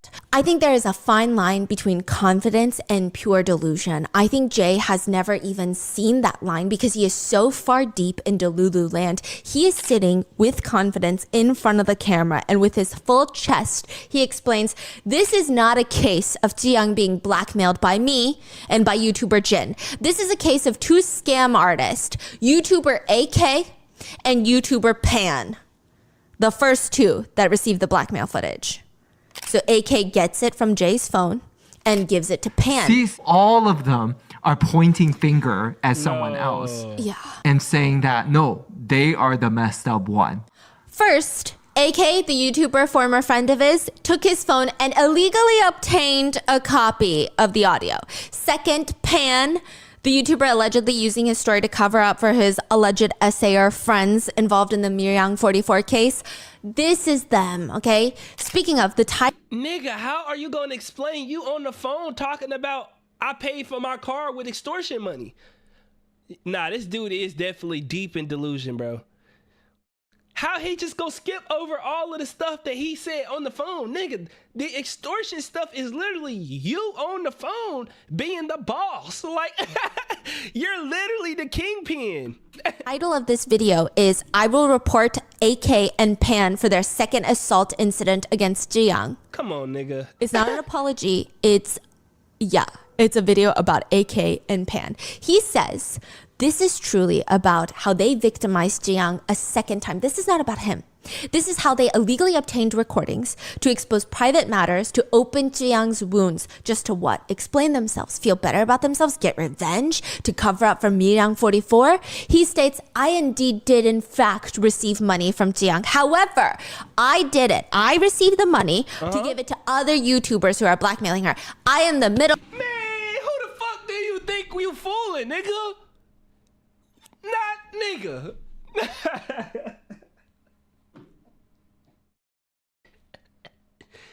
So this is how my parents felt when I came home and lied about my grades. That's how we... I understand it now. I understand it now. I see how goofy I looked. They was right for beating my ass. They was right for that. I ain't gonna lie. When I was a kid, I used to be like, it's not that big of a deal. It's just grades. Nah, it's the fact that you lied so boldly. Nigga. You took 150K and said you go pay out other YouTubers so that they don't do nothing against her. Why you didn't I'm not even gonna do it. Bro. Did it. I received the money to give it to other YouTubers who are blackmailing her. I am the middle man. I was gonna use $40,000 that she gave to me to give to YouTubers who were trying to make videos on her so that they could keep her past a secret. I was like a consultant. He said that on the phone call with Jin, the audio that was released, I had to pretend to be the bad guy in order for him to confess all of these things. I don't know what to say. Wow. I had to guide them into believing that this was all they could get and that I was on their side. Okay? Does he think we're dumb? Yes, absolutely. So who you Because paid? he says it with his full chest for 20 minutes straight. Who you paid? That's what we want to know. I just wanted them to With leave her receipts. alone, and once they get their hush money, they'd be gone. I just needed to act like one of the bad guys. I acted like a double agent. That's what I was doing. I got money from Tzuyang, not because I was blackmailing her, but because I was a double agent. He said if he needs to apologize right now in this situation, what he did wrong is he failed to protect Tzuyang's right to keep her pains hidden. That's what he said he did wrong. He couldn't protect her forgotten rights. I mean, you have to give it to him. He is fully committed to his stupidity. He is married to this dumb story. This is his story, and he's not backing down. He said he received an anonymous tip about Tzuyang's past. We now know that anonymous tip to be the ex-boyfriend's attorney, but he received it. And he said that he would normally ignore stuff like this. But it seemed credible, and the anonymous tipster was able to provide incredibly specific details, claiming that Tzuyang was forging documents, accusing her ex-boyfriend falsely of domestic violence, bullying small businesses, used to work at a hostess bar, doing all these things that go against her image of being this nice girl online. Which, I mean, you would expect him to immediately, as a cyber wrecker, make an expose video on Tzuyang, right? Well, he said it was odd. The way that the anonymous tip was written was almost like a step-by-step manual on how to film a YouTube video. It was basically like step 1, this is what it was just so organized, so neatly. You know what that made me think of? I thought the attorney shared that information because it's almost like, hey, you make YouTube video on these people. Let me give you this information and you maybe can pay me money or whatever as an exchange, right? But instead, he shared that information anonymously. Yeah. So he's not getting anything in return. Exactly. So Yeah. It's the he's just trying to ruin her. Yeah. Facts. That's all. And then he's like, well, she didn't get ruined, so I might as well get some money out of it. I think that he is just very upset that a woman is doing better than him. Yeah. But I look don't know at what why his she's motive doing better is. than you. You are an ass attorney. He said it was like a step-by-step manual on how to get the most damage on Tzuyang in a YouTube video. Essentially, it felt very odd. It felt like a script was handed to him, basically. So not only that, but Jay's fellow YouTuber friends, other cyber wreckers, were calling him up, and they all had gotten similar emails from a leak, but they were about different crimes that Tzuyang had committed, quote, crimes, right? So all of them are getting information, and he reaches out to Tzuyang's agency to tell them, hey, these are so oddly specific. I think you got a mole on your team or something. Someone that works with you or used to work with you is out here sabotaging you. This is his story. This is fake, I think. Tzuyang and her agency ask him for help to find the identity of the anonymous tipster and to figure out all the YouTubers that are foaming at the mouths to incorrectly expose her on these things. And Jay's like, you know what? I will help you. I will take you on for, quote, risk consulting. So he takes $40,000 for his risk. And you did that phone call ahead of time and planned all that stuff to go up there and do that.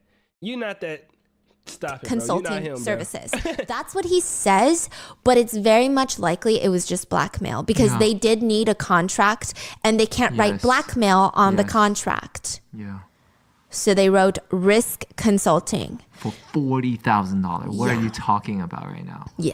And he starts reaching out to all the YouTubers that received anonymous tips to see what they were going to do with the information. And he said, the controversial recording that YouTuber Jin happened while I was building rapport with these YouTubers who had negative feelings towards Tzuyang to obtain all of this information. Yeah. All the information I gathered was handed right over to Tzuyang's agency. At the time, I foolishly thought that paying YouTubers was the only way to stop them from exposing Tzuyang and making videos. I even used my own money to pay. Where the I receipts? paid some of these YouTubers with my own money. And then when I didn't have any more money, that's when I reached out to Tzuyang and they gave me money, $40,000 to pay. Wow. This not adding up. This is not adding up. So you telling me you started off paying your own money sacrificially to not get this information out. Then you went to this nigga Jay, or not Jay, you went to this other dude and you told him that you was gonna go to the agency for extortion. You came back, gave him $2,000. What did you go over there and get $40,000 for if you was already paying? This is not, he's not that good of a guy. Still trying to be a hero, huh? Yeah, and he said, I just feel bad because I haven't been able to perform that task properly, obviously. So therefore, I will return the full amount to Tzuyang as soon as possible. He states, I'm sorry for not being able to protect cool that you study Tzuyang's right criminology. for this incident to be forgotten. What I'm clearly stating is, I swear to the heavens that I have not done anything to be ashamed of, and I will do my best to stay by Tzuyang's side to protect her rights. Let me say this again. I have not received any money through shameful means, nor have I acted in a shameful way. Please just wait one day. Just as always, I will come out as the winner in the end. Which is his version of events. It's a bizarre hero complex trope at best. At worst, it's fully re-victimizing Tzuyang and spreading lies to clear his name so that he can continue making dirty money. Nigga didn't once get the police involved, even though some of the information was about assault. Nigga didn't think about that. All these people trying to extort him. You didn't come up with a list full of names and give it to the police or none of that. You just, I'm gonna be the vigilante. You wanna be Batman. Shut the hell up. Man, ain't nobody buying that shit. And netizens were confused on how someone could be so confident stating such a bold-faced lie. They commented, so in conclusion, he did not expose Tzuyang himself, but instead received $40,000 to help make sure nobody else exposed her. But because he was recording himself and gave his phone to his former friend AK, who along with Pan revealed the audio recordings, he accidentally appeared like the bad guy while everybody else caused Tzuyang secondary harm. This is just like the most coinky-dink, oopsie, I'm actually not the bad guy story. Am I getting this right? Yep, exactly. Yeah. He also posted pictures of the contract for risk consulting that he has with Tzuyang's agency, and a few netizens pointed out the contract date for him receiving money from Tzuyang to help her and her agency figure out who's spreading these malicious lies was February 27, 2023. The audio recording of him and Jin plotting to blackmail Tzuyang is February 20th, 2023. Wait, say that one more time. Exactly. He signed the contract with Tzuyang's agency 7 days after the blackmail audio tape. So he's like, no, I was pretending to be bad on the audio tape to build That's rapport. literally what I It's just like, said. Yeah, yeah. so he's already working for Tzuyang before he's working for Tzuyang? Because he said that it was only after talking to Tzuyang and finding out the truth, he felt like, oh, I'm on her side. I'm going to help her. But he hadn't talked to her yet. Yeah. So what does any of this mean? Netizens have commented on Jay's very fascinating brain and how it should be studied. They commented, it costs money to protect her painful, forgotten rights, eh? Is that why you blackmailed her? I guess it costs $40,000 to protect someone's rights now. Nigga didn't get the Another police netizen involved pointed at out, all. it seems like he's playing both sides. Maybe he initially made it seem like he was the good guy to Tzuyang's people till they found out that he wasn't, which is honestly worse. Right. So he might have not been like, hey, I'm blackmailing you. He might have told Tzuyang like, I'm gonna help you, Right. which honestly is worse. Right. Yes. Oh my gosh. Yes, that makes sense. They say for Jay, it seems at best, if we say it as nicely as possible, he's basically running a racketeering scheme, forcing businesses to pay him a protection fee to operate. Yeah. Another netizen just said, a double agent? Please go see a therapist. But also, if Jay's story fire. is true, why did Tzuyang and I her wanna learn attorneys another file a language. complaint with the Seoul Central District's prosecutor's office against Jay, Jin, and the no longer anonymous tipster? Another thing that's very fascinating about Jay that people have pointed out is that none of this would have been known had Jay not recorded all of his calls with other YouTubers. Exactly. But it turns out he was so deep in the business of blackmail and extortion that he recorded basically every phone call, just in case. Nah. He was so desperate to be able to blackmail them one day, to have leverage on them, that he was willing to record himself committing a crime. Yeah, nigga, keep One tabs. netizen comments, if you're going to record yourself blackmailing someone, maybe learn how to take care of your phone a little bit better. And that's so fascinating. That's because what I said I'm at the assuming beginning. AK made a copy of Jay's phone, probably with blackmailing intent. Yeah. Right? Like, why the hell would you? Your friend. You're digging for something to blackmail someone. So all of these people are just the shittiest of. The shittiest people. Yeah. Another one just said, too, I think Kiana. Jay should be eradicated. We should just douse him with pesticides and get rid of him. Cacula broke his silence. This is the one that gave advice. He is like the more well-liked cyber wrecker. I wouldn't say he's like beloved. He's not like Tzuyang where most people like him, but he was a little bit more well-liked. He did have previous controversies, but you know, okay. he was the one that gave advice that Tzuyang is the golden goose that lays the golden eggs. So maybe don't blackmail her. Yeah, true. He broke his silence after the whole incident, and he posted a paragraph that reads, I had a fever in the morning and last night, so I took some medicine and fell into a deep sleep. I woke up this morning to 40 missed calls and my YouTube channel filled with hate comments, and I'm all over the news as if I'm a son of a bitch who took money under the table. I'm not sure if this is a dream or reality, but my head is in a daze this morning. I'm not sure if this is revenge for my coverage on another incident that I think Kim and Jay didn't like. But he writes, Jay and Kim, are you sure you can handle this war? Oh, It seems like he's mad at Kim because he's the one that exposed the audio. He's mad at Jay because they were supposed to be friends, but then he recorded the whole conversation. And that's the recording that was leaked in the first place. and he said, "You guys want war?" He writes, are you guys ready? You can handle this war? Are you sure? Because the person who has nothing to lose isn't as scary as the person with a lot to lose who's willing to lose it all. Dang. He posted a threat. I swear on my two sons that I've never received any dirty money. This is the only thing I'm proud of as a YouTuber. which is like the bar is so low. I'll be putting a pause on the scheduled content and quickly return with evidence proving my innocence. Please put your neutral helmets on, viewers, and wait for me. I'm not going to go down like this. For whose benefit? Then he posts a YouTube video stating that he is being slandered, accused of being a blackmailer. Okay. He says in the video that he did not receive a single cent from Tzuyang. He ends the video by sending a public request. Why do they all got this goofy ass setup? These niggas all in blank ass rooms. Same position, same body build. Tzuyang and her legal team asking for help in resolving how unfair he feels the situation is. Netizens obviously do not like this. His request in and of itself is ridiculous. What do you mean you're sending a public request? Why should she do anything for you? Why should she give you the time of day? Why are you putting the responsibility on That's her? his apology video? Soon afterwards, Cacula has announced his retirement in a YouTube video. He said, after being active as a YouTuber for the past 5 years without rest, I am stepping down to convey my sincerity. All recent allegations are my fault. I foolishly responded by involving innocent kids out of fear after being accused of being a blackmailer overnight. If I had known about Tzuyang's heartbreaking past while talking on the phone with Jay, I wouldn't have spoken so lightly about, blackmail her, not blackmail her, even if it was a personal call. This was inconsiderate I actually and believe wrong on my Cacula. part. I have never conspired to threaten or take money. I really hope everyone believes me on this. He tries to explain one time that he took money and Wait. I thought you said he never took money. he says it was not. Nigga thought he had a career. He was like, I ain't take no fucking money. How dare y'all accuse me of that? Then he was like, I'm about to retire. I'm tired of this bullshit, bro. After he figured he ain't got no career, he say, fuck it. I'll admit to it. I did take money one time though. I ain't gonna cap. I just want to see what the motherfucker tastes like. Come on, bro.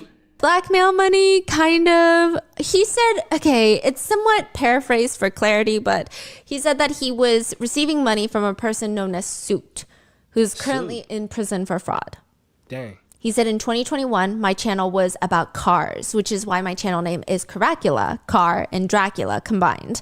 And it was not about social issues back then. I thought you was gonna put something in my mouth. You talking about some cover your mouth when you yawn. Chill. introduced Suit to another businessman. And the two of them were going to raise money for a new business. And they gave me $22,000 to provide media attention to their business. I used that money personally. Dang. What the? So you took money? Yeah. And you spent the money. Personally. You stole the money. Yeah. That's supposed to be for marketing, and you used it to do your own shop. Like, Nah, that's what? crazy. But he's justifying it by saying Suit's business turned out to be a scam and he's now in prison. So that makes him innocent. Yes. Nigga scammed a scammer. If they're bad people. Yeah. So That's that he fine. didn't take the money. No. Okay. Yeah, that never happened. It's like two negatives equal a positive. Right. Okay. He shouldn't even admitted And to he that. says A is also on trial for a crypto-related case. So, Thank you for real, though. And he said, I wanted to hide all this, but I won't conceal my crimes anymore, and I will fully cooperate with the investigation. If I'm to be punished, I will accept it willingly, and I am truly sorry. I have ruined myself and will for the rest of my life live in reflection and repentance. The prosecutor's office came out with a statement that they will start actively reclaiming revenue earned by YouTubers through spreading fake information or malicious content. YouTube has also that's smart. demonetized most of their channels. Cacula, Jin, and Jay's YouTube channels demonetized. Wow. So Yes. that Probably means don't even make nothing no YouTube more. has officially got involved. Yes, Yeah. because it goes against their partner program policies. Exactly. And you have to be What- a what- YouTube partner to monetize your videos. What part goes against? Like, what did, like, is it blackmail Yeah, goes against the it's like the policy? crime Okay. and extortions. So after he got demonetized, he say, I retire. Yeah, like a lot Okay. of them just retired after they Yeah. got demonetized. Goofy ass niggas. It's not you. Okay, you got fired. Yeah, basically. yeah. Okay. Yeah. And the prosecutor's office is saying that they're going to be reclaiming revenue earned by YouTubers that spread fake information or malicious content. Them niggas Which in on debt. surface level sounds great because if they can reclaim some profits, maybe they can give it to the victims. Some netizens really supported it initially, but it's too good to be true, right?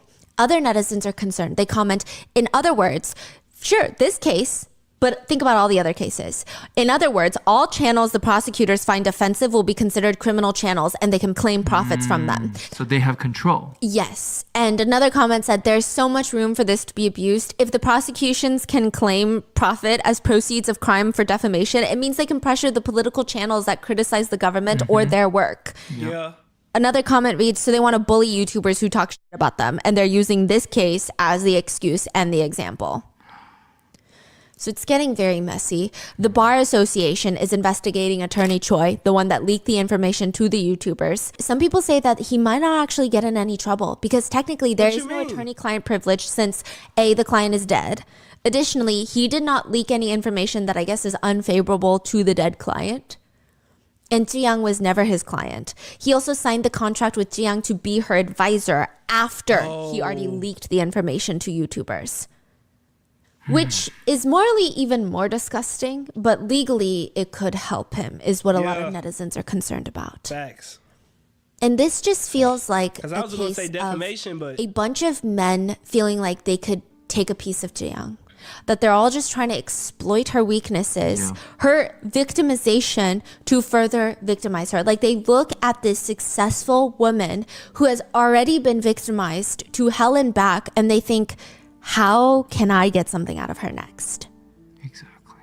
One netizen sums it up pretty well, and they say, so Tzuyang was simply in the middle of a fight amongst nasty ass men. yeah, And yeah, that's what it I will was. say this case made me lose a lot of hope in men, except remember Champ PD, the YouTuber who in 2020 was talking about all the under the table ads. Yeah. Well, the truth is Tzuyang did do under the table ads at the time because her boyfriend had forced her to. Champ PD made that video where he exposed Tzuyang of doing it. And after that video was released, Tzuyang's ex-boyfriend called Champ PD in the middle of the night and stated that, yes, Tzuyang did take those ads, but I'm going to kill her and I'm going to kill myself. And Champ PD is like, what are you talking about? And he's like, unless you can help me put an end to this, we're both going to die. No. Wow. So that's why he made that video. Champ PD lies on camera after that. Nah, He a real one. posts an apology video where he says that his information was wrong. And Tzuyang did not take under the table ads.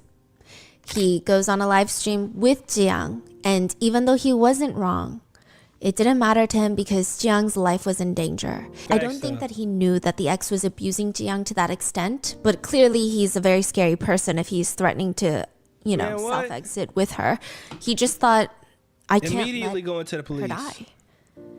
And so in that video where he apologizes to Tzuyang, they're both sitting at the table and Tzuyang is crying. She's very emotional and it makes him appear worse because Yeah. a lot of the comments He at the had time to said, look at everything he's putting her through. Yeah, he had to take all that on the chin, bro. I respect that. For what? Fake information? He just wanted to spread lies on women. And the truth is, Tzuyang was so sorry that he was doing this for her and terrified that her boyfriend was going to kill her and emotional about the shitty situation that she was in, that she couldn't even look at him. And because you know when you're so guilty and you feel so bad someone is doing this for you and like basically ruining his career for her, she couldn't even look him in the eye. At one point, he bows to her, apologizing, and you see her almost shake her hands like this, like, no, no, no. Like, don't bow to me. Yeah, like, don't bow to me. Like, no, you didn't do anything wrong. But she can't say anything because her ex is threatening to kill her. He continues to apologize. And during that time, he received over 80,000 malicious hate comments. Yeah. And he was physically assaulted. A viewer threw rock at him on the street because they hate him. He was just the most disgraced YouTuber for a long period. Yeah, that's some shit that'll make me never want to said quit. anything. I ain't gonna No. lie.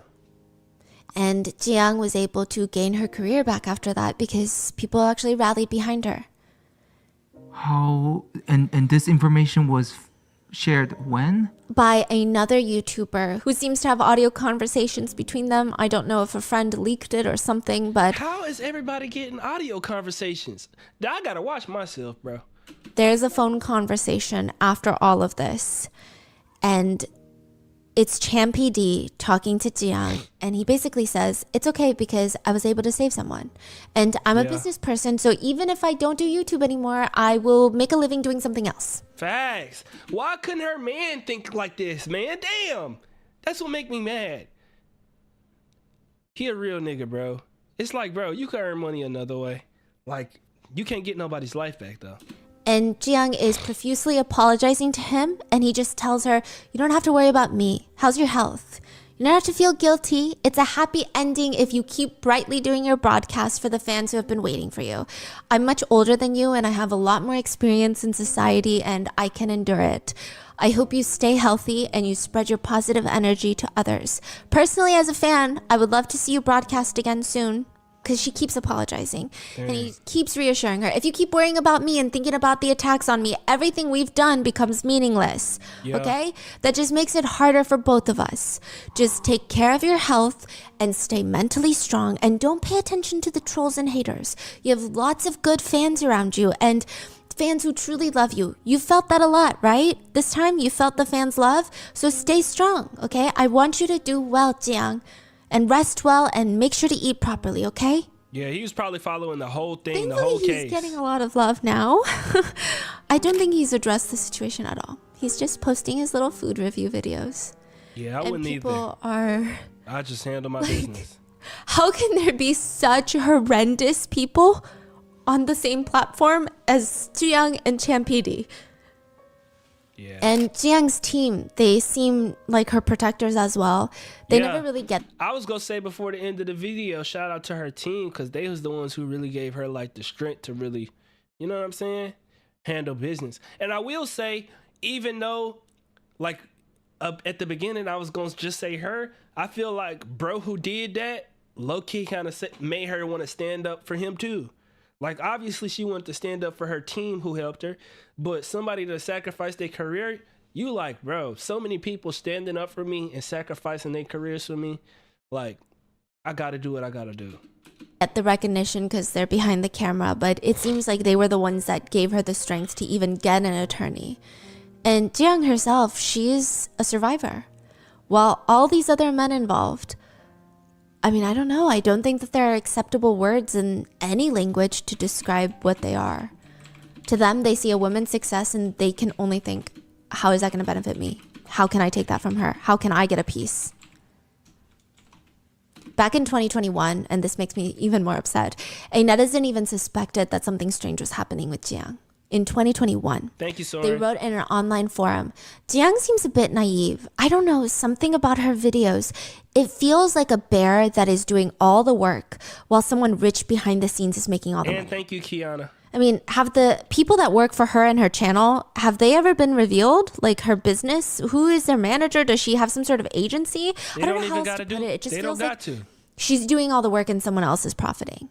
Mm-hmm. Huh? The comments on that post in 2021 were flooded with disagreeers. They said, I actually think it's the opposite. I think it's her trying to be perceived as naive. Honestly, I think she seems more calculating to me. She's a bit more of a fox than a bear. I think she's really good at manipulating her viewers and making it appear that she's this innocent girl. But she's a crazy, clever, cunning businesswoman. She's very manipulative is the feeling, not naive. Huh? Another comments, I think the OP is more naive. She's not naive. Trust. She's making money. She doing solid now. It's crazy how even when someone noticed something odd, the comments are not even giving the idea the time of day. They are so quick to say that a successful woman is manipulative, sneaky, cunning, and all these things, and that she's pretending and acting and she's pulling the wool over on her viewers' eyes. Yet maybe she's just a nice girl who really enjoys food. Yeah. Okay, and maybe she's going through a lot behind the camera. One netizen comments, and this is after the abuse was made public. Tzuyang got involved with the manager of a hostess bar while working there, LOL. That's why she's willing to pay and cover everything up with money until this incident broke out. Tzuyang, stop trying to cover up your establishment work history with all of this. What forced work are you talking about? Bro, get the Another trolls comment. out of here, bro. Let's be real. Get a Tzuyang life. met her boyfriend while working at the room salon. LOL. You're saying the ex-boyfriend forced her to work? Don't make up stories now just because he's dead. Another comment reads, honestly, this whole situation can be summed up like this. Tzuyang comes from a room salon background. She endures violence because she loves a guy and even tolerates being secretly filmed in sexual situations without pressing charges. She and the others are all birds of a feather. Another comment reads, what's so great about Tzuyang that she's allowed to destroy so many people around her? She should have behaved better from the start and none of this would have happened. The crazy thing is, Another comment reads, I was gonna say this gotta be guys in the comments trolling, but I know some women who be disrespectful and weird like this too. I ain't gonna lie.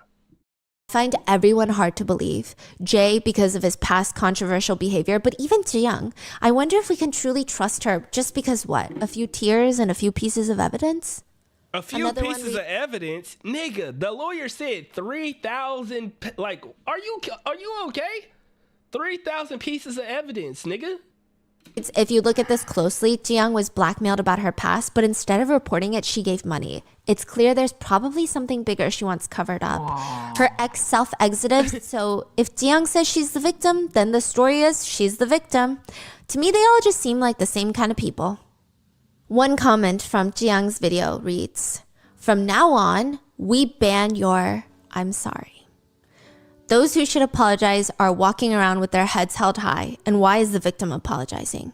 Let's stop doing that." So I would say that most people are supporting Tzuyang and they're rallying around her. And we don't know if she's going to come A lot of people who say sorry when they are like a victim, they saying it because they don't want to cause nobody else any trouble because they done already been in a lot of trouble. back soon. It's hard to or explain, later but with people, her if you regular know, you know. content, but I hope she is doing well.